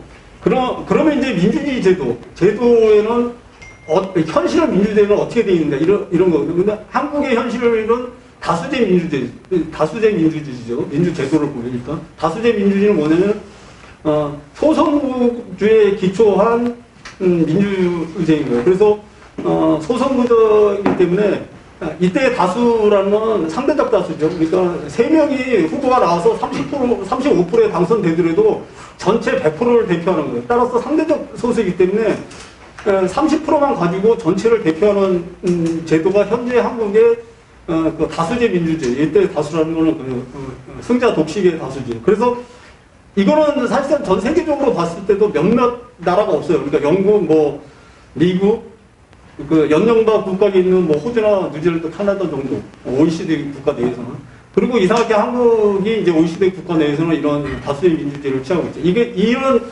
시스템은 세계적으로 봐도 극소수 나라가 취하고 있는 거예요. 그러면 대다수 나라는 뭘 취하고 있느냐? 합의제 민주주의를 취하고 있거든요. 합의제 민주주의는 선거제도가 다르죠. 완전 비례제에 기초한 거기 때문에 여기에는 어떠한 정당이나 정파가 절대 다수를 취할 수 없고 독일 같은 예를 들면 보통 한 30% 정도 보면 다수당이 되죠. 그래서 혼자 연정을 구성하기 없기 때문에 주로 한 70% 정도가 될 수 있는 정도로 연정을 구성하는 거예요. 정파를 모여서. 그렇게 되면은 70% 정도 내지 80% 정도의 연합을 하면 다수의 의미를 취하게 되는 거죠. 그러니까 다수제인 민주주의에서는 한 30%나 40%만 가지고도 100%를 하지만 그래서 현재 대부분은 합의제 민주주의를 취하고 있고 이 합의제 민주주의의 가장 핵심적인 제도는 완전 비례 대표제입니다. 따라서 현재 한국 이게 지난번에 그 선관위의 권고로 인해서 그 200대 100, 그러니까 200의 지역구하고 100의 이제 비례대표제를 해서 보정률 50% 정도를, 그러니까 원래 독일, 그 원형인 독일은 100대 100이죠. 그러니까 정확한 그 국회의원 수를 모르는데 지역구 100, 비례 100 해서 보정률 100% 하는 건데 그거를 원형을 했지만 개하게 됐죠. 현실적으로. 그러니까 더 나빠진 거죠. 이 과거보다. 따라서 앞으로 전체적인 한국의 현재의 방향은 합의제 민주주의로 가는 거에 전체 그러니까 기득권 세력은 영역에 반발하겠지만 사회적으로 그런데 합의가 이루어져 있고 그거를 실현해야 되는 문제가 남아있기 때문에 어떤 문제가 되면 차기 총선 전에 분명히 이 문제는 짚고 넘어갈 거다. 그러니까 다시 이제 그 개표 문제가 대두할 수밖에 없다. 이 문제 있고요. 그러면 이게 노동자 민주주의 민주주의인 사회주의로 가는 길이냐? 조금 발전되어 있지만 왜냐하면 다수가 지배하는 체계이기 때문에. 하지만 여기에는 결정적인 문제가 있어요. 뭐냐면은 그 다수로 되는 그 대표가 실제로 유권자, 선거권자의 통제에 벗어난다는 거예요. 그러니까 이미 되면 선거할 때만 그러니까 유권자의 책임을 지지 선거하는 당일만 그 이후에는 유권자한테 책임을 지지 않는 거죠. 따라서 계속적인 책임제가 더 강화돼요. 예를 들면 실질적인 소환제가 핵심으로 대두되어야 되는 거죠. 한 가지. 그러니까 소환제. 그러니까 유권자가 확실히 그 제도가 확인돼야 되고 두 번째로 노동자 민중의 민주로 가기 위해서는 직능별 대표제가 확립이 돼야 돼요. 왜냐하면 지금과 같은 경우에는 지역 대표로만 가면 시민이 그러니까 시민이라는 개념 그러니까 사람이 다른 게 아니라 시민이라는 개념 개별자가 투표하는 행위가 되거든요. 이거는 뭐가 문제가 되면 현재 자본주의에서 언론과 재반 그 금권 정치의 시스템 속에서는 자기 그러니까 허위 선전에 놀아날 수밖에 없는 구조를 가지고 있다는 거예요. 그러니까 예를 들면 이제 미국 같은 경우는 이런 뇌물이 합법화돼 있잖아요. 그러니까 로비라는 의미로 인해 가지고 뇌물이 합법화돼 있고 이런 사회에서는 유권자가 자기 정책과 의지로 투표할 수 없는 구조가 돼요. 그럼 이거를 해소하는 방식은 직능별 제도뿐이 없어요. 왜냐하면 직능별이라는 거는 자기 직능의 대표를 뽑는 건데 자기가 일하는 현장에서 뽑는 거기 때문에 자기가 가지고 있는 그 현장의 사실은 그 누구보다도 자기가 제일 잘한다는 거죠. 따라서 이런 자기가 제일 잘하는 이 직능별 대표제를 취할 때 허위 선전이라는 건 들어갈 수 있는 구멍이 없다. 아무리 뭐 허위 선전을 하도 자기가 일하고 있는 직접적인 문제에 대해서 자기 대표를 뽑을 때에는 그런 이제 현재 시스템을 극복할 수 있는 대안이 될 수 있다. 이렇게 이제 생각이 돼서 학위제 민주주의로 가되 그게 이제 현재 보편적인 그 일반적인 상황이지만 그거보다 더 나가야 된다고 보면 논문에 보면 그래서 소환제와 직능대표제 이거는 현실에 지금 취하고 있는 거는 사회주의권에서 소환제는 쓰고 있는 것 같고요. 제도로서. 근데 직능별은 잘 모르겠어요. 제가 그걸 만약 정책위 같은 데서 연구를 좀 하셔야 될 것 같고요. 그 다음에 이제 그 두 번째 관계로 넘어가고, 그 다음에 이제 시간상 이제 저기만 할게요. 이제 노동당의 방향 요거만 하고 마무리 짓겠습니다. 그러니까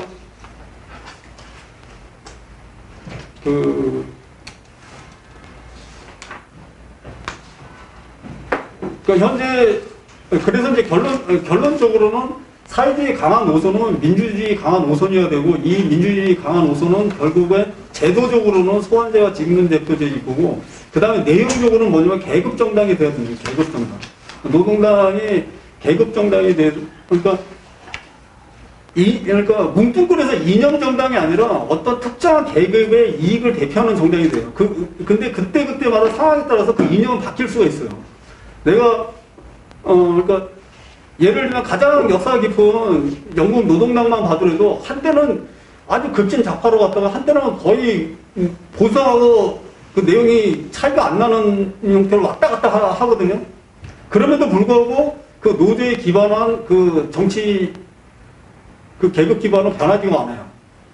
상황에 따라서 이게 극자로 갔다가 우쪽으로 약간 갔다가 이 왔다 갔다 하기 때문에 노동당도 어떤 하나의 이념의 형태로 그 당을 구성할 게 아니라 구성원 자체의 핵심을 가져야 된다. 구성원이 그러니까 예를 들면 제가 보기에는 한국에 있어서 구성원 중에 가장 큰 집단이 그러니까 두 집단인데 계급으로 보면 노동자층하고 영세자영업이죠. 노동자층이 한 1,600만 정도 되고 영세자영업이 한 600만 정도 되거든요. 근데 노동자층 중에서도 비정규직과 정규직이 반반씩 나눠져 있어요. 이게 한 7, 8만씩 이렇게 돼 있죠. 따라서 노동당 같은 경우는 그러면 영세자영업자의 타겟으로 그러니까 그리고 이들이 왜 중요하냐면 이들은 정치적 대표처가 없어요. 예를 들어 지금 현재 정치적 대표가 가장 계급적인 정당은 국민의당이에요. 국민의힘인가요? 네.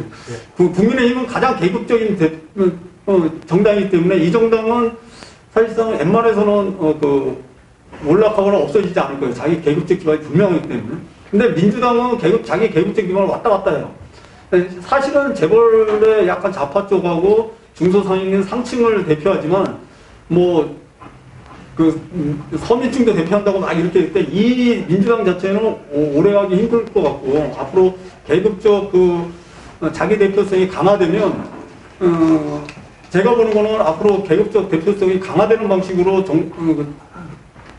정세가 발전할 것 같은데 그렇게 되면 민주당 자체는 흔들릴 거다. 그리고 다른 군소정당들은 사실상 계급적 대표성이 없다고 봐도 무방하죠. 그러니까 이념성은 내세우지만 사실 행태로 보면 그렇기 때문에 계급적 대표성이 없기 때문에 국회의원이 된다든지 정계에 진출하면 바로 자기의 계급 토대와 무관한 행동과 발언을 막 쏟아내게 되는 거죠. 이것들은 다 계급적 기반성이 없기 때문이다. 이렇게 봐야 되고 따라서 노동당의 가장 큰 시급성은 자기의 계급적 기반을 분명히 가져야 됩니다. 저는 여기에 제안하는 거는 비정규직에 포커스를 맞추는 게 어떨까 이렇게 이제 생각이 들어요. 그러니까 정규직 같은 경우는 그래도 자기 대표성이 있거든요. 그러니까 예를 들면 민주노총이라든지 정당은 아니지만 사회적 자기 대표성이 있어요. 하지만 비정규직은 아직 민주노총 자체에서 비정규직을 완벽하게 대표할 수 있다고 보지 않고 비정규직 노동자도 자기 대표라고 보지 않는 형태가 있죠. 그래서 요거 하나가 있고요. 그 다음에 이제 두 번째로는 노동당이 가지고 있는 이제 좌파에서의 뭐라 그럴까 그 역할에 대한 좀 요구가 있어요. 개인적으로. 예를 들면 이거는 내용적인 거고 비정규직에 자기 포커스를 맞추고 그 조직원을 비정규직으로 주 타겟으로 집중해서 조직원을 운영한다라는 해서 개혁성을 갖는다는 거는 내용적인 거고 그렇다면 형식적으로 어떤 제 개인적인 그 요구는 뭐냐면 이게 말은 뭐라고 표현하다가 뭐 플랫폼 정당으로 해도 되고 뭐라고 말을 하든 간에 이 노동장이 가지고 있는 이 형식적 틀 이거를 활용해서 좌파나 노동자 계층의 정치 세력화의 한 발판을 만들 수 있지 않느냐. 그 장을 노동자 계급의 노동자 민주 세력의 그 정치 세력화에 나가는 하나의 발판, 하나의 장, 광장이 될 수 있지 않겠냐는 생각이 때문에 이런 제안을 하는데 그거를 뭐라고 말씀해도 좋을 것 같아요. 플랫폼 정당이라고 해도 되고 정치 생태 정당이라고 해도 되고 그거는 이제 이 개념들은 쓰는 용어가 있는데 그거는 여기서 설명하기 좀 힘들고요. 그러면 제가 생각하고 있는 어떤 그 모티브는 뭐냐면 연방제 국가의 모티브를 좀 설정했으면 좋겠다. 그러니까 과거에 우리가 연합정당을 했을 때 계속 안 되는 거는 뭐냐면 그러니까 계속 깨졌던 거는 각 정파 현실은 정파인데 하나의 단일한 정당으로 자꾸 만들려고 했던 것에 가장 큰 이유가 있고 그러다 보니까 다수가 소수를 이 의견을 수렴할 수 없는 구조로 만들어갔던 거예요. 왜냐하면 정당 모델은 사상 이전적으로 동일한 정당 그 형식을 가지고 있는데 거기에 내용으로 들어와 있는 사람들은 전혀 다른 사상 이념적 성향을 가지고 있었기 때문에 아까 말했던 사회주의적 이념이 이렇게 다양하기 때문에 그래서 연방제 형태로 되면 그러니까 예를 들어서 당 전체의 의결기구가 있고 그러니까 미국 상하원처럼 되는 거죠. 그러니까 하원은 전체 유권자에 의해서 되는 거고 그 다음에 주를 대표하는 상원이 있잖아요. 그러니까 의결기구도 당에서도 이런 것들을 모티브로 해서 제도화시킬 수 있는 하는 고민이 필요하지 않을까. 그러면은 정파 등록대를 취해서 각 정파의 수에 맞게끔 정파 대표로 해서 정파 대표 의결기구를 따로 하나 만들어서 그 권한과 이런 거를 전체 대의원대회와 별개로 전체 대의원대회가 하원이라면 정파 대표 의결기구는 상원처럼 미국에 이렇게 해서 이 권한을 조율할 수 있는 걸 한다라면 그건 이게 얼마나 현실적일지는 잘 모르겠어요. 근데 이제 제가 다비한 그 경험에 같이 해야 된다는 것 속에서 하나의 형식적 틀로 제안해 보는 거거든요. 그거는 뭐 우리가 제안한다고 해서 되는 건 아니겠지만 고민을 해볼 수는 있을 것 같다. 이렇게 생각을 해보고요. 그래서 요 정도로 제 발제를 마치고 발제문에서 이제 여기서 말씀 못 드렸던 거 이런 거 이제 궁금한 거 있으시면 다음 토론 시간에 제기해 주시면 감사하겠습니다. 네, 이상입니다. 예, 발제 잘 들었습니다. 세 분 모두 자유주의 노선 강화에 대한 내용들을 말씀해 주신다고 수고하셨습니다. 현재 유튜브 영상 송출 상태가 좋지 않아서 유튜브가 아니라 지금 팟캐스트가 되어버렸는데요. 자, 쉬는 시간 없이 그 전반적으로 저희 토론하신 분들과 좀 노동당 당원 동지들과 그 농당을 살아가시는 여러 분들이 궁금해하실 만한 사항들을 한번 한두 가지 짚어보고 토론을 마치도록 하겠습니다. 세 분 다 사회주의 노선을 노동당에서 강화해야 된다는 쪽이신가요? 정책위원장님도 그런 의견이셨나요? 사회주의 노선 강화가 어떤 의미일까?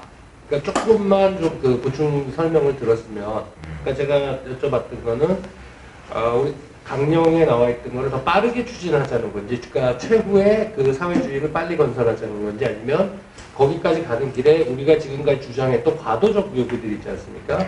그 요구들의 수준을 높이자는 건지, 어느 쪽에 더 가까운 건지 좀. 그 뭐 정책위원장님 생각은 어떠세요? 아까 사실 좀 들어보려고. 예. 그러면 대표님께서 좀 말씀을 해주시면. 아까 저는 이제 발제 시작할 때 말씀드렸습니다만 지금 현재 우리가 정책 과제를 얘기하는 것은 우리를 뽑아달라. 그럼 우리가 이런 정책을 집행하겠다라는 의미가 아니라 지금 현재 이런 우리 투쟁의 목표가 필요하다. 지금은 투쟁할 때고, 근데 우리 투쟁의 목표가 이러한 것이다. 그런데 그 투쟁 목표를 구체화하기 위해서 그 정책이라는 이름으로 이게 과제를 제시를 한 겁니다. 그래서 이게 지금 뭐 아까 이제 속도 말씀을 하셨는데요. 지금 우리가 속도를 고민할 여유가 없는 시점이라고 저는 생각을 하거든요. 일단 지금 노동계약 지금 밀어붙이고 있지 않습니까? 뭐 하루에 몇 명씩 죽어나가는 건 거의 일상화되어 있고, 지금 노동계약 밀어붙이고 있고, 그거 이전에 정권이 무슨 짓을 하는 것과 별개로 경제 위기는 지금 규정사실화 되어 있습니다. 그런 상황에서 당장 우리가 움직여야 하는데, 싸워야 하는데, 누구랑, 무엇을 목표로 싸울 것인가, 라는 차원에서, 뭐, 노동화를 얘기를 하는 겁니다. 그래서, 조금 더, 다시 다른 면에서 또 말씀드리자면, 수준을 높은 수준의 의미라기보다, 저는 뭐, 여러 번 말씀드렸습니다만, 우리 당이, 강령에는 사회주의 대전환 이런 것들을 담고 있었지만, 글쎄요, 뭐, 과도적, 뭐, 이행, 뭐, 이런 표현마저도 쓸 수 없을 만큼, 사실은 부르주아 정당하고 별 다를 바 없는, 정책이나, 뭐, 정치 활동들을 해왔다고 저는 평가를 하기 때문에, 이제 제대로 된 강령에 충실한, 정책들을, 그리고 활동들을 해나가는 의미에서 사실은 사회주의 노선 강화라는 표현을 사용해 왔던 겁니다.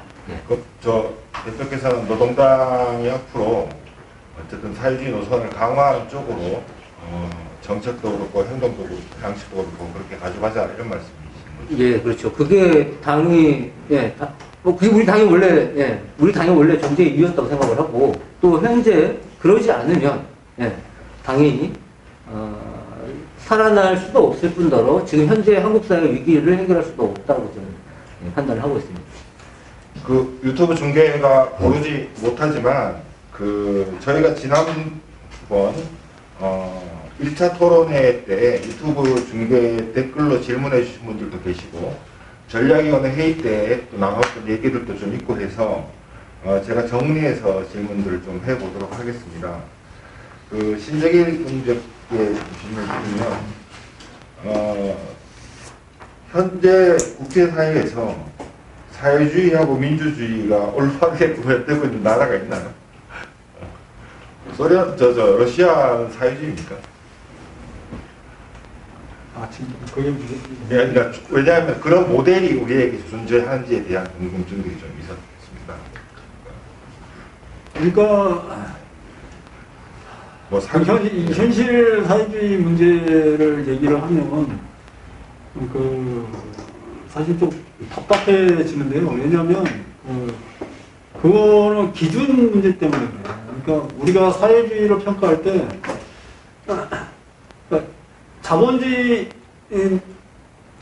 자본주의가 제일 잘 구현된 나라가 어디냐 물어본다라면은 저희 짐바브웨 독재에서부터 미국, 스웨덴 다 자본주의잖아요. 거기에 대해서는 자본주의라는 데에서 이견을 제시를 안 해요. 스웨덴은 사회민주주의 아닌가요? 그렇게 알고 계시는 분들도 계시네요. 그러니까 그런 좀 달리 한다고 하더라도 그러니까 이제 왜냐면 사적 소유, 그러니까 생산자의 사적 소유를 인정한다는 측면에서 보면은 자본주의로 보는 거죠. 하지만 사회주의가 구현된다 평가를 할 때는 어떤 식의 평가를 하면 이상형을 그리고 사회주의를 재단을 해요. 그래서 현실 사회주의는 내가 그리는 이상이 안 맞아. 이건 잘못된 거야. 이건 잘못된 거야. 이건 사회주의 아니야. 이 이상에 맞는 자기가 머릿속에 딱 그려져 있는 사회주의를 딱 가지고 이거는 이런 의미에서 이건 사회주의야. 이렇게 이제 얘기를 하기 때문에 지금 현재 사회주의가 구현됐다는 말은 사실상 물론 제 견해는 있어요. 근데 거기는 답하기가 좀 힘들다. 그런 이 약간의 그런 뭐냐면 이 기준의 문제가 자본주의 사회주의 문제를 하면 자본주의가 항상 대비돼서 사고를 해야 되는데 제가 보는 거는 자본주의도 없다라고 보거든요. 고전적 자본주의는 현재 예를 들면은 아담 스미스가 제기했던 고전적 그 자본주의는 현실 사회에 없어요. 따라서 그럼 자본주의가 없다라고 얘기할 거냐. 우리가 생각하는 사회주의는 없어요. 현실에. 그러면 사회주의 사회는 전혀 없는 거라고 생각할 거냐. 이거와 똑같다는 거예요. 그래서 이 사회주의를 지향하는 몇몇 나라들 있잖아요. 대표적인 우리 북도 있고 중국도 스스로는 중국식 사회주의라고 하고 이런 거를 물론 중국 저는 사회주의라고 안 보는 제 개인적 견해도 있지만 그건 무관하게 스스로는 자기가 사회주의라고 하니까 그러면 이걸 사회주의냐 아니냐고 북을 사회주의가 아니라고 공공주의라고 보는 사람들도 있고 따라서 그 이유에 대한 구체적인 그 현실의 사회 문제는 사실상 답하기 곤란하다 이렇게 이제 답할 수밖에 없죠. 셔일 대표께 또 질문을 좀 드리면 노동당 21대 총선 한국사회 체제정을 위한 15대 핵심 공약을 지난 총선에서 저희가 제시했었는데요.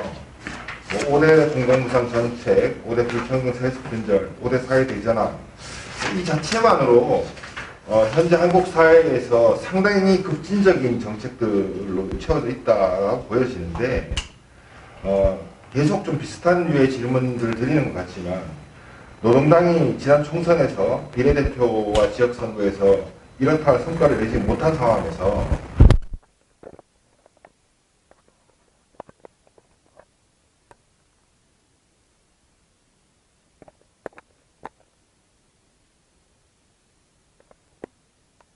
전략위원회 내부 논의 속에서 사회주의 노선 강화가 우리한테 필요하다라고 생각하신다는 것은 그럼 향후 정당의 목표는 집권이라고들 하는데 당의 외연이 좀 더 좁혀지는 효과가 있는 우려가 좀 있거든요. 거기에 대해서 어떻게 좀 생각하시는지. 비슷한 생각들 하시는 당원들이 계시는 걸로 알고 있습니다. 또 그런 질문도 다른 자리에서도 듣고는 하는데요. 제가 앞서 이제 부르주아 정치라고 이렇게 말씀드렸고, 아까 신재길 동지께서도 이를테면 민주당 같은 경우에 이제 코어 세력이 없는 거죠. 이념이 없는 거죠. 그런 사례를 주셨는데, 과거 우리 당 역시 사실은 마찬가지였다고 생각합니다. 강령은 사회주의 노선을 담고 있으면서도 실제 정책이라든가 정치 활동들을 해나가는 데 있어서 과연 얼마나 이념 정당에 혹은 우리 계급 정당에 맞는 활동들을 했느냐라고 하면 그렇지 못하다는 거죠. 그래서 오히려 그랬기 때문에 당명이 노동당인데도 불구하고 노동자들이 노동당을 모르고 있습니다. 단순히 이건 언론 탓만 할 게 아니죠. 우리 당이 제대로 역할을 하지 못한 게 있습니다. 그리고 노동당이 존재한다는 걸 아는데도 불구하고 아는 노동자들도 노동당 표 주지 않았습니다. 지지하지 않습니다. 입당하지 않고 있습니다. 이 책임은 단순히 자본주의 사회 때문이거나 혹은 썩어 빠진 언론 때문이 아닙니다. 우리 당이 제대로 하지 못한 겁니다. 저를 포함해서 말이죠. 이건 우리 책임입니다. 정확히. 그렇기 때문에 앞으로는 이제 제대로 해 나가야 된다는 것이고, 그리고 실제로 현장에서도 정말 제대로 역할하는 노동자 정치 제대로 할 수 있는 제대로 된 좌파 정당 기대하고 있습니다. 기다리고 있습니다. 그래서 노동당이 지금 이 시기에 제대로 하자는 것이고, 여기서 이제 우리의 외연을 넓힌다라고 할 때 우리의 외연이 이를테면 한남동에 얼마 전에 하여간 이제 삼성과까지 우리 당에 입당시킬 필요는 없지 않습니까? 사실 이제 세부 항목에서 우리가 좀 더 고민을 해봐야 되는데요. 정확히 우리 당이 아까 말씀드린 10가지 정책을 가지고 이 투쟁 목표를 가지고 같이 투쟁할 사람들이 누구냐라고 했을 때 사실 우리 당원들과 같이 논의해서 결정을 해야 됩니다. 이른바 예, 중산층에 이미 들어선 대공장의 정규직 노동자들이냐, 아니면 그야말로 노동자라는 이름도 지금 제대로 불리지 못하고 있는 불안정 비정규직 노동자들이냐라고 했을 때 우리가 결정을 해야 될 것이고요. 그리고 그 안에서 같이 투쟁을 한다면 우리의 위원은 오히려 더 넓어진다고 생각합니다. 우리가 지금 목표하는 게 이를테면 뭐 2천만 표, 3천만 표가 아니지 않습니까? 예. 그래서 정말 우리가 같이 싸울 수 있는 사람들, 우리가 같이 싸워야 하는 사람들을 우리 노동자 대중으로 합의하는 것, 예, 그리고 같이 싸우게 된 약속을 하는 것, 실천하는 것, 그게 좀 필요하다고 생각을 합니다. 네. 사장님, 네. 답변에 대해서 의견을 내주세요. 예, 맞습니다. 지금 대표님 하신 말씀에 일정 부분 공감을 합니다. 우리가 분명히 놓쳐왔던 부분이 있고 더 힘을 내서 개선해야 되는 부분이 있는 것은 맞는데요. 정세를 잘 봐야 될 겁니다. 우리나라 국내에 있던 독립운동이 1937년부터 자취를 감춥니다. 그러면은 그게 갑자기 독립운동가들이 나태해지고 독립운동을 못해서 그런 건 아니고요. 전 세계적으로 지난 10년, 20년간 신자유주의 파도가 아주 극도로 최고조까지 올라가면서 2008년부터 이제 내려오고 있습니다. 공황적 상황을 거치면서. 분명히 우리에게 공간이 열리고 특히 이번 대공황적 상황이 더 악화되면은 분명히 또 다른 공간이 열리긴 할 텐데 그걸 놓치면 안 되겠죠. 그렇지만 우리 마음만 가지고 조바심을 내서 어떤 특정한 방향으로 정세 판단을 하기 전에 미리 선언적으로 결정을 내는 것은 아니라고 생각을 하고요. 충분한 토론과 우리가 갈 길에 대해서, 그래서 물론 이 자리가 있는 거라고 생각을 합니다만, 올바른 비판과 반성과 그리고 나아갈 길을 같이 토론해야 된다고 생각합니다. 거기에 추가적으로 좀 정책위 의장님께 말씀 좀 드리고 싶은데, 관제는 좀 그러시지만, 최근에 제도권 정당, 보수 정당 중심으로 했다고 봐지는 데서는 정책 이슈들을 중심으로 한 원포인트 정당도 나오고 있지 않습니까? 네. 기본소득당이 대표적일 거고요.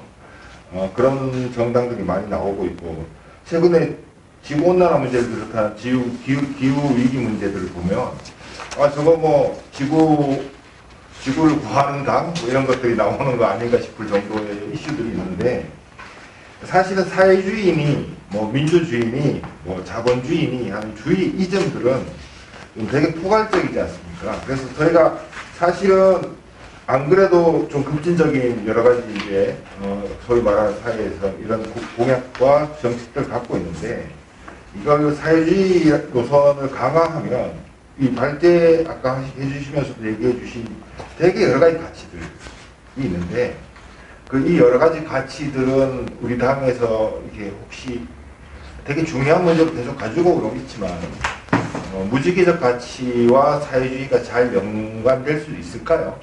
어떻게 생각하십니까? 네, 분명히 연관될 수는 있을 겁니다.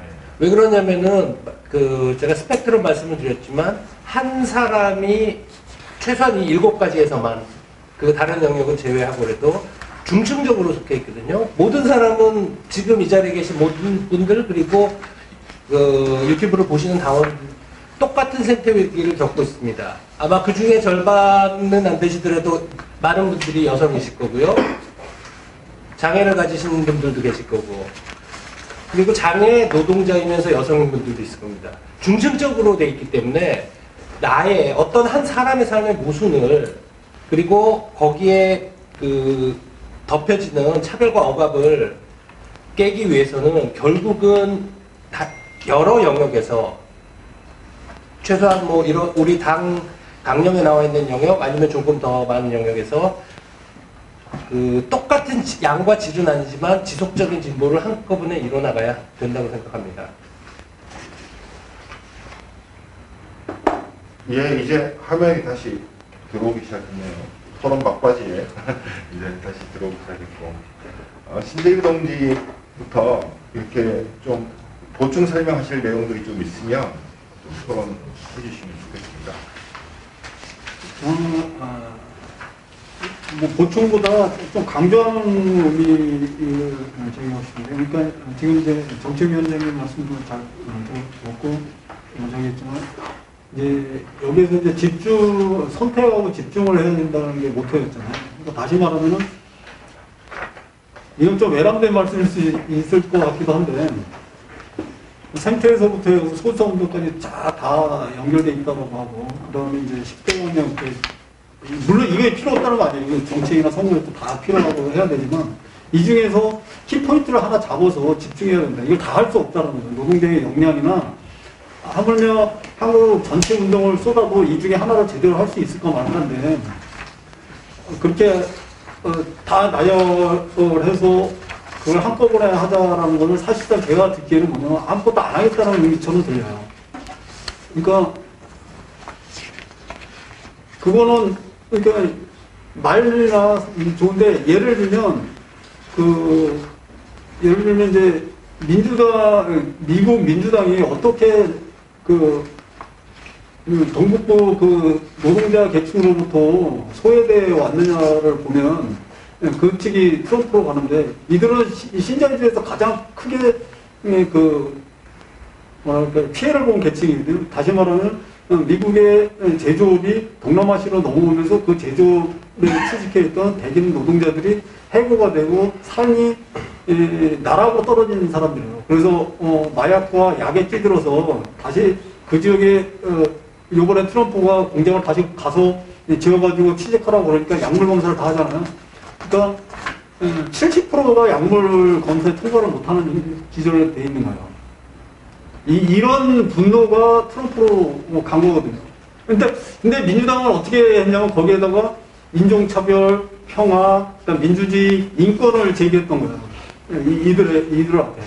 실제로 삶의 지금 현재의 문제, 그러니까 이들이 전통적으로 누즈베트 이후에 전통적인 민주당 지지층인데 노조와 연관돼서 이들이 트럼프가 말하는 그 황당한 얘기에 그냥 쓸려들어서 갔던 거죠. 지금 제가 노동당에서도 느끼는 감정은 약간 그런 거예요. 그러니까 지금 당장 비정규직 노동자에 게 있어서 그러니까 재난지원이라든지 이제 떨어지고 앞으로 실업에 이렇게 당장 이런 에 봉착해 있는데 여기에다가 예를 들면 생태를 얘기한다든지 안 먹힌다는 거죠. 이 생태가 틀린다든지 이게 아니라 사회주의 생산권을 하고 국유화시키자 이런 말이 제가 보기에는 그 미국의 노동자들이 가지고 있는 그 분노의 그 맥을 현재의 그 침노를 약간 올바르지 않다는 얘기가 아니라 침노를 벗어나서 얘기를 하는 걸로 들릴 수 있다. 예, 이제 화면이 다시 들어오기 시작했네요. 토론 막바지에 이제 다시 들어오기 시작했고 신재규 동지부터 이렇게 좀 보충 설명하실 내용들이 좀 있으면 좀 토론해 주시면 좋겠습니다. 뭐 보충보다 좀 강조하는 의미를 제기하고 싶은데, 그러니까 지금 이제 정책위원장님 말씀도 잘 들었고 저기했지만 이제 여기에서 이제 선택하고 집중을 해야 된다는 게 모토였잖아요. 그러니까 다시 말하면은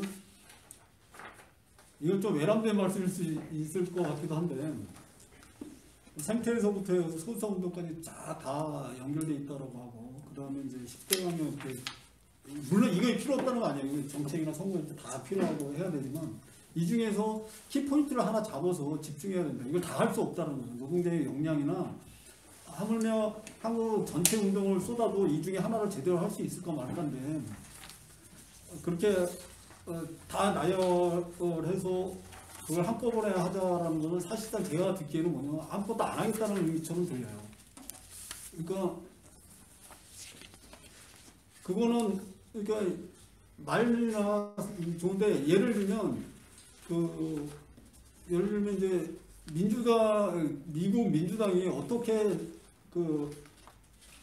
동북부 노동자 계층으로부터 소외되어 왔느냐를 보면 그 측이 트럼프로 가는데 이들은 신자유주의에서 가장 크게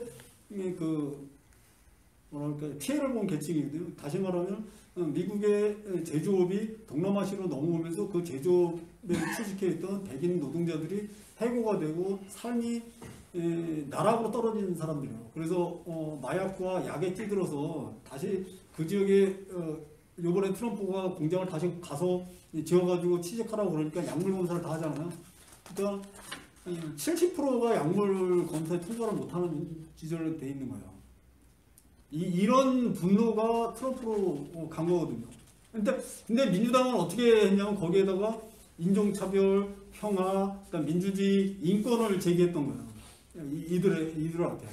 실제 삶의 지금 현재의 문제, 그러니까 이들이 전통적으로 누즈베트 이후에 전통적인 민주당 지지층인데 노조와 연관돼서 이들이 트럼프가 말하는 그 황당한 얘기에 그냥 쓸려 들어가서 갔던 거죠. 지금 제가 노동당에 있어서 느끼는 감정은 약간 그런 거예요. 그러니까 지금 당장 비정규직 노동자에 있어서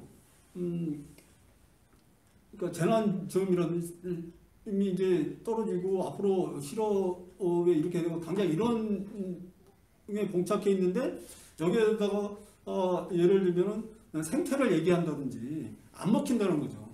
이 생태가 틀린다든지 이게 아니라 사회주의 생산자를 하고 국유화시키자 이런 말이 제가 보기에는 그 미국의 노동자들이 가지고 있는 그 분노의 그 맥을 현재의 그 침노를 약간 올바르지 않다는 얘기가 아니라 침노를 벗어나서 얘기를 하는 걸로 들릴 수 있다라는 의미에서 제가 그래서 구체적인 내용은 현장의 요구를 감안해서 이제 정강정책화 시켜야 되겠지만 그런 의미에서 아까 제기했던 이제 비정규직 노동자 층에 대해 노동자에 좀 집중해야 될 필요가 있지 않느냐라는 의미는 바로 이런 의미에서 현장에서 그들의 직접 지금 현재의 요구를 강력화시키는 작업이 필요하다.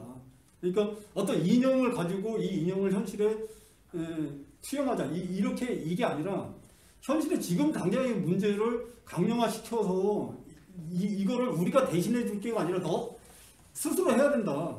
스스로 해야 될 자리를 우리가 마련해 줄게. 노동당이 이 공간을 통해서 하라. 스스로를 개별되기 때문에 못하지만 여러분들이 이런 문제가 있는데 이런 문제를 우리가 대신할 수는 없다. 스스로 해야 된다. 대신 우리가 할 수 있는 거는 노동당의 틀을 제공해주고 합법적인 공간을 제기해주고 시위와 투쟁에 지원을 해줄 수는 있다. 이렇게 이제 다가가야 되는 거 아니냐. 저는 약간 이제 그런 의미에서 그 이제 비정규직 그 노동자 측에 대한 계급적 기관의 강화를 그런 의미로 설명합니다. 예. 헬린 대표께서 또 보충 설명 필요하십니다.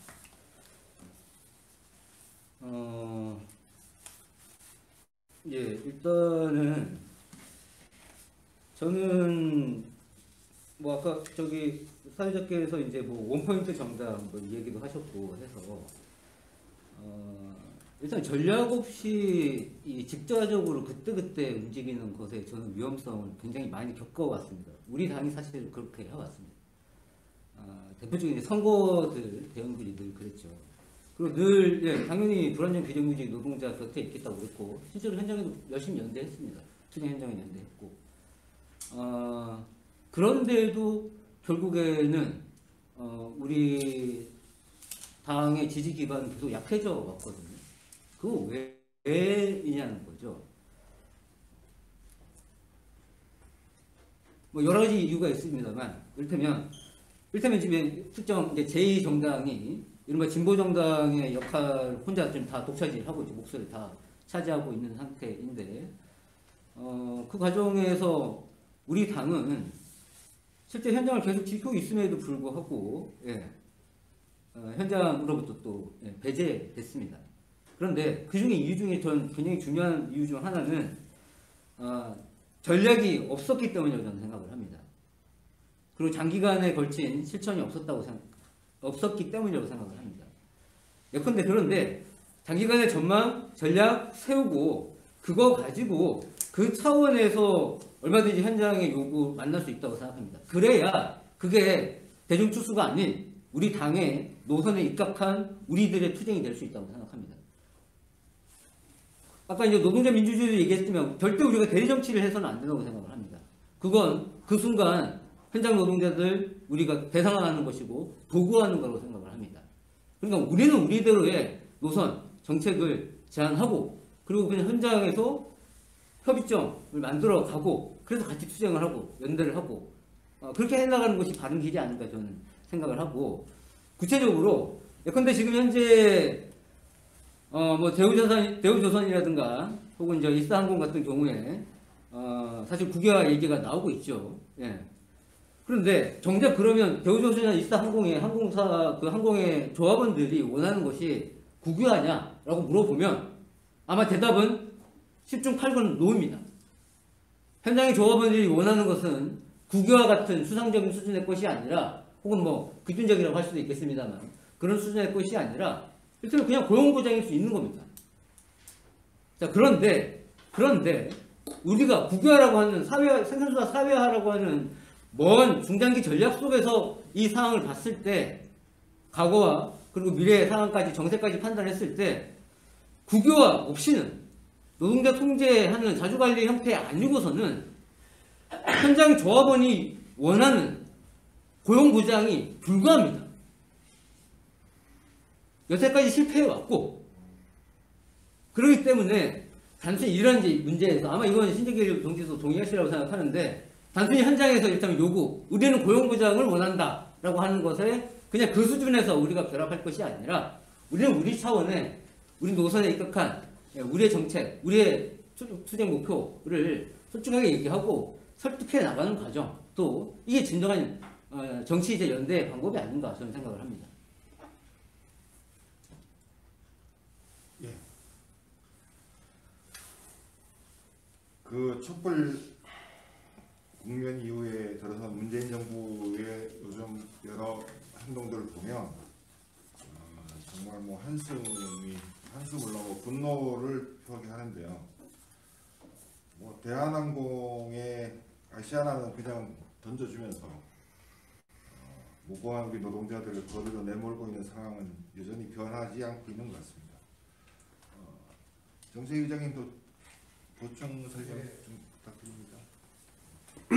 그 정세를 잠깐 아까 말씀을 드렸는데 그리고 이제 신재길 의원님께서 우리나라의 이제 그 주요한 인구 구성을 말씀해 주셨는데 그러니까 노동자가 1,500만 되고 그거를 이제 정규직과 비정규직 반반 있고 그다음에 자영업자도 뭐 비슷한 숫자가 있는데 그 우리가 기반을 잃어가고 있고 취약해지는 이유 중에 하나가 이게 남 핑계를 대고 싶어서 하는 건 아닌데 객관적으로 어떤 정세인지를 보자는 건데 과연 노동자들이 노동자 계급으로 존재를 하느냐 얼마만큼의 노동자가 의식을 가진 계급으로 존재를 하느냐 하는 문제에 대해서 생각을 해봐야 되고 그러면은 그것이 부족하다면 어떻게 우리가 동참해서 아마 비정규직 같은 경우는 저도 좋은 방법이 될 거라고 생각합니다. 물론 이제 다양한 연령대가 있고 이제 다양한 직군이 있지만 그 활동할 수 있는 그런 분들을 찾아서 의식을 그리고 이 정세를 나누고 설득을 하면은 어쩌면은 조직된 대공장 노동자에 비해서 우리가 우리 당의 어떤 그 소구하고 있는 바를 소통하고 그 다음에 지지를 이끌어내고 또 같이 할 수 있는 기회가 있을 것 같다는 생각이 듭니다. 예, 노동당이 어려운 상황에서 우리 당이 어떻게 하면 좀 더 노동자 서민들과 같이 할 수 있는 당, 그 다음에 당원들이 보람을 느끼는 당으로 갈 수 있을까라는 여러 고민 속에서 전략위원회는 사회주의 노선을 좀 강화하는 것이 필요하겠다라는 것을 화두로 던지고 지난 1차 토론회와 오늘 2차 토론회를 현재 진행하고 있습니다.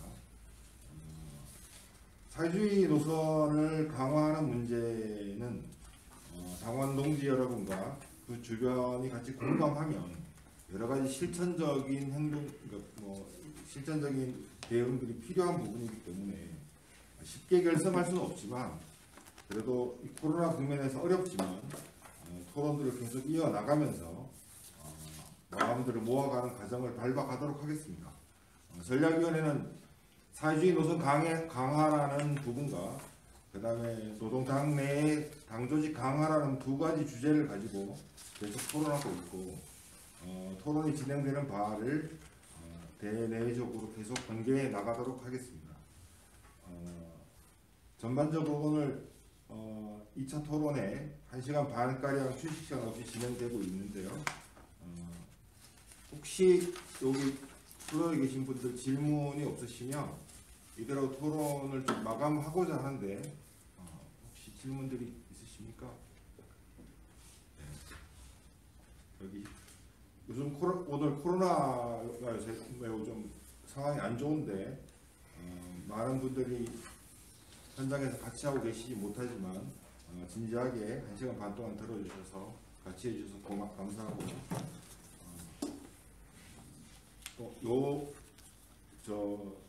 전략위원회가 진행하고 있는 기획토론 사회주의 노선 강화에 대한 2차 토론회는 요즘에서 마무리하고 또 다른 자리에서 당원들과 또 노동당에 관심이 많으신 또 여러 국민들과 같이 계속 토론해 나가고자 합니다.